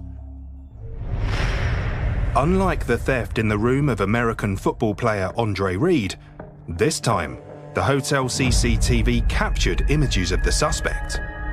He also left behind crucial DNA evidence. The suspect had been drinking alcohol in the room from the minibar. The victim called the police straight away, which was very fortunate because that's how we managed to get DNA and fingerprints off the bottles within the room. The DNA from the burglary on the 1st of December was circulated. They had a match. It gives us the name of Gary Towsey. We compared that to the CCTV from the jewellers in Leeds, and it's him. It's a match. This was a massive break for us. Got multiple hotel burglaries, all linking to one suspect. DC Collins conducts searches around Towsey and discovers that back on the 2nd of November 2023, a month after the first burglary, Gary Towsey had been arrested in a stolen vehicle. A list of the property he had on him had been compiled. On that property list was a Gucci handbag. He was holding onto this bag as a souvenir. I still didn't know where Gary was. I've done various searches. I then do what you call pins check to see if suspects are in prison. And it comes back that he's in Pentonville. I request a copy of his personal property, and lo and behold, the bag's listed on there. I scrolled down a bit further and it said Blue Stone. I gave them a list of the property I was looking for and they produced an envelope. And within that I was amazed to find all the stones. I knew that the gems had come from the ring. I was really excited about that. We had the blue sapphire, which is encrusted in the centre with what I believe to be diamonds. In addition to that, there was a necklace with NFL on one side and the Buffalo Bill logo on the other side. And I knew that these came from Mr. and Mrs. Reed. I had key evidence on Gary Towsey for all the crimes that I was investigating. On June the 4th, 2024, on his release from Pentonville Prison, DC Collins arrested Gary Towsey and brought him in for questioning. You've got the Hall of Fame ring on your hand now, but also you're wearing the victim's wife's handbag, the Gucci handbag. Did you try and sell the ring? No. I mean, would you agree that's you? Yeah. You ain't got a twin brother, have you? You never know in this world. Right, I'm asking. There's twins everywhere. He said he didn't steal Mr. Ring's ring, and he said he bought it off someone called Billy. I think Billy is Billy the burglar, myself. But he admitted to the other hotel burglaries where we had the DNA and the fingerprints for. He was very switched on the evidence we had. After the interview, he was remanded and taken back to prison the next day. On the 5th of June 2024, Gary Towsey pleaded guilty at court and was sentenced to 25 months in prison. I was too scared to stay anywhere but at home after the incident. Now I'm very wary. I'm happy he has been caught so he cannot put anyone else through this, and grateful to the hard-working officers that brought him to justice. But I'm still saddened by the whole experience, and it will stick with me for life. These are the type of jobs we come into policing for. We never lose sight of the victims throughout the investigations, and we want people coming to the UK and coming to central London to feel safe and secure. I mean, you really do feel for the victims impacted by crimes like that, don't you? Yeah, it's one that just has such a lasting impression, clearly, as we just heard. Absolutely. Good work by the team, though. Now, a survey of 18 to 24-year-olds recently suggested that only 28% recognise that if a person agrees to have sex whilst talking online, it doesn't mean they've consented to have sex if they meet up. It was upon reading this that our next two officers decided to take action. We're joined now by DCI Laura Corskadden and DI James Jackson from Thames Valley Police, who are here to talk to us about consent conversations. That's a campaign focused on educating and raising awareness around consent, especially for young people. And this is such an important topic, so thank you so much to both of you for coming in today. Tell us a bit more about the campaign, James, and how it was set up. Morning. Well, Laura and I have worked within investigating sexual offences for large periods of our career now, and it's very evident that there's a lack of understanding when it comes to consent, especially in those age groups that you talk around, the 18 to 24-year-olds. We wanted to raise awareness in those age groups, educate, empower them around consent, which can be quite nuanced. And the way we wanted to do that was to start those conversations and to educate them further.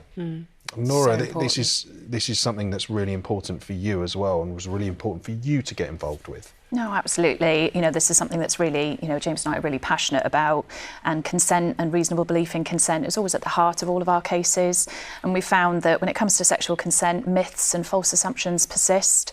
So the investigations that we've dealt with and some of the survey results that we've talked about have had a massive impact on us, and we really wanted to do something about it. And you were looking at the data from a number of surveys, and that was quite surprising, wasn't it, what you saw with the attitudes towards consent. Let's just have a look at some of these now. So these have come from the CPS, and we've got one here that only 42% of 18 to 24-year-olds recognise that being in a relationship or marriage does not mean consent. I mean, that is huge in itself, isn't it? And we've got another one here that you've provided us today. Only 46% recognise that if a man has been drinking or taking drugs, he is still responsible if he rapes someone. Those are staggering, aren't they? And it was at that point, when you looked at all this data, you thought, you know what? We need to do something about this. Absolutely. We thought we can't be passive. So what we did is we teamed up with an incredible production company called Breaking Barriers. We wanted to produce some really engaging and really impactful filmed content. So we did interviews. We had conversations with people of that age group talking about consent. And we knew that to really engage with that age group, we needed someone to lead this campaign. So we reached out to Georgia Harrison, who is a really inspirational public figure. She's an advocate in this area, and she's been a real driving force. She's had her own experiences when it comes to consent face-to-face. offences. So she's been fantastic in leading and taking these conversations forwards for us. Yeah, so good to have someone like her as part of the campaign. We've actually got a clip from the campaign, so let's take a look.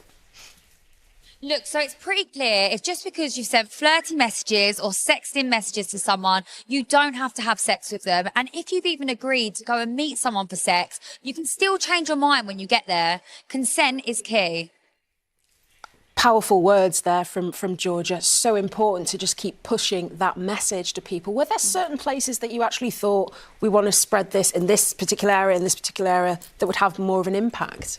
So ideally everywhere. The videos that we've got short form videos which are great for social media, for getting those messages out quickly. We've got a documentary which we've shown in cinemas, which we can use in universities and schools as educational content. You've seen the filming there at Reading Festival, and a real proud moment for us was having some of those campaign videos played on the main stage screens at Reading Festival. So that's to an audience of about 100,000 people at the festival. So to be able to engage with people at a time when they need to be thinking about consent was fantastic for us. And James, that's something that really resonated with you, wasn't it? The festival environment, having with your police background, and you knew that this is a place you want to get this message out to. Absolutely. I've worked at the festival a number of times now over a number of years, and I've engaged with lots of festival goers. And it's not uncommon for people who go to the festival to believe that consent is implied. For example, if they've engaged in consensual activity early on in the day, that they can withdraw their consent later on in the evening. That there's a real misunderstanding around that, and lots of other misconceptions. But as Laura said, it was great that we got our video and we got the campaign out at the festival this year. It was on the main stage, and we have had a reduced number of reports of sexual offences within the festival this year. We believe that this is a large part of that. It's key, as you say, breaking down those misconceptions, and for people to really understand the nuances around this is key. Have you faced any challenges, Laura, when it comes to the campaign as a whole? So consent can be difficult to define. It's, as James has said, it's nuanced, it's not black and white. You've got to look at the circumstances, you've got to look at the context. We had to be really careful about language and about messaging. We worked with a lot of different groups, and for example, we worked with a domestic abuse support charity who talked about situations where in an unsafe relationship, it's not safe to say no. And in those circumstances, whether you've said yes, it's not freely given, that's not consent. We really wanted our campaign to be inclusive, to be representative for everyone. We want everyone to have a safe space to talk about consent. And with sexual consent, it's relevant regardless of your sexual orientation, your gender, your ethnicity, culture. Everybody's got the right to consent. It was really important for us to get that message out there. And I think probably one of the biggest things for us was we wanted to change that dialogue away from looking at the victim when it comes to consent, being really clear we're offender focused here. Absolutely. What's next, James? What's next for the campaign? Well, we want this to go everywhere. TVP have produced this, but we're happy for other forces to use it. We've been working closely with GMP. We want them to put that out on their websites and to promote it within their own arena. We've also worked with Pride. They've created consent tents that are going to be out within the festivals over the summer. We're going to work again with festivals. We want to go into universities, into colleges, into school to educate as many people as we possibly can in and around the consent issues. Covering all bases. So many people would benefit from this. It's a fantastic campaign. I wish you all the very best with it. And if you want to find out more about these videos or the Consent Conversation campaign itself, log on to the Thames Valley website and search for Consent Conversations. Now it's time to hear how a woman who'd been groomed and exploited by county lines gangs is using her experience to help others escape a similar fate.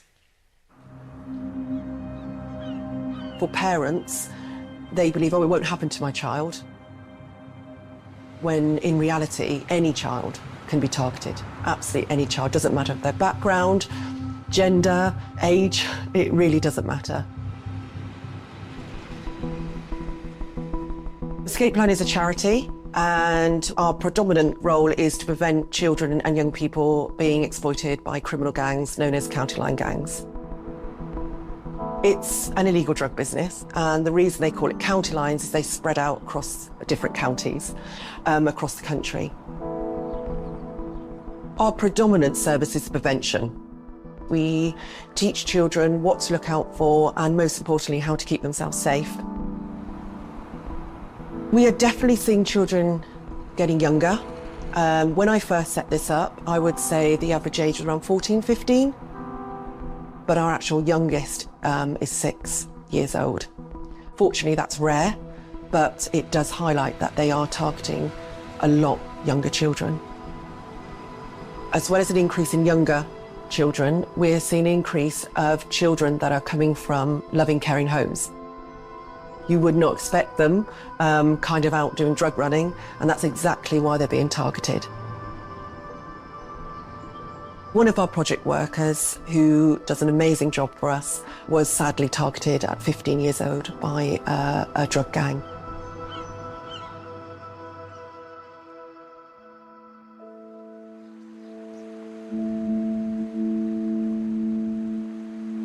So I grew up in a little countryside village. Really quite idyllic, normal upbringing. I had everything I needed. But as I got older, I started spending time with people older than myself, and they all took drugs. And I started firstly drinking and smoking weed, and it progressed to other things. When I was at college, I was selling weed, and I had a backpack full of it. And the police had come in and arrested a few of these lads, and I was able just to walk straight past them. I believe this is because women just aren't seen to be doing that stuff so much. Just wasn't on their radar. I got into a relationship with an older man when I was 15. He was in his early 20s. He was dealing drugs, and he got out some heroin, but I was so naive, I didn't know what it was. I said, well, don't people get addicted from that? And he said, well, no, not after the first time. You'll be all right. But with that became an addiction, and being only 15, it meant that he had complete control over me and would leave me withdrawing for long periods of time. Things got really bleak very quickly for me. My parents didn't know what was going on with me. They just knew that I no longer seemed like their child. I was 18 when I started driving for county lines. I would drive them up to London and other bigger cities to get large quantities of Class A drugs. I think I was chosen to do that because, one, being so young, two, being female, and three, I'm quite well spoken. They think, can't believe a girl like this could possibly be involved. My life continued with lots of drug taking, being around men, supplying my habit, wanting sexual favours in return. It was just a living nightmare. I was extremely frightened. I didn't think I'd get out of it alive. When I found out I was pregnant, I could never get clean for myself, but for a child, I knew that I just had to. And my son was born healthy. Having my son saved my life, 100%. And that was the beginning of me changing my life around and working with others. Through working with Escape Line, I share my story with young people, and you can see that they really connect with that, because it's someone saying, look, I've been there, I understand. I just feel if there'd been that awareness and education around county lines and the dangers when I'd been at school, things might have been quite different. But it's also about the parents having the awareness. The key early signs we say to parents to look out for is a change of friendships, but also alongside that, a change in behaviour. If you know those key signs, and the earlier we can pick it up, the better the outcomes for these children. Well, Escape Line will be launching a new helpline in the coming weeks. And in the meantime, you can find out more about their work by visiting escapeline.org.uk. We wanted to bring you some further updates from appeals that we featured recently. In October, we were looking for information about the death of 19-year-old Matthew Dolby. He was stabbed in Ormskirk in July 2023, leaving his family heartbroken. He was caring, he was loving, he was funny, he loved playing practical jokes, he was polite.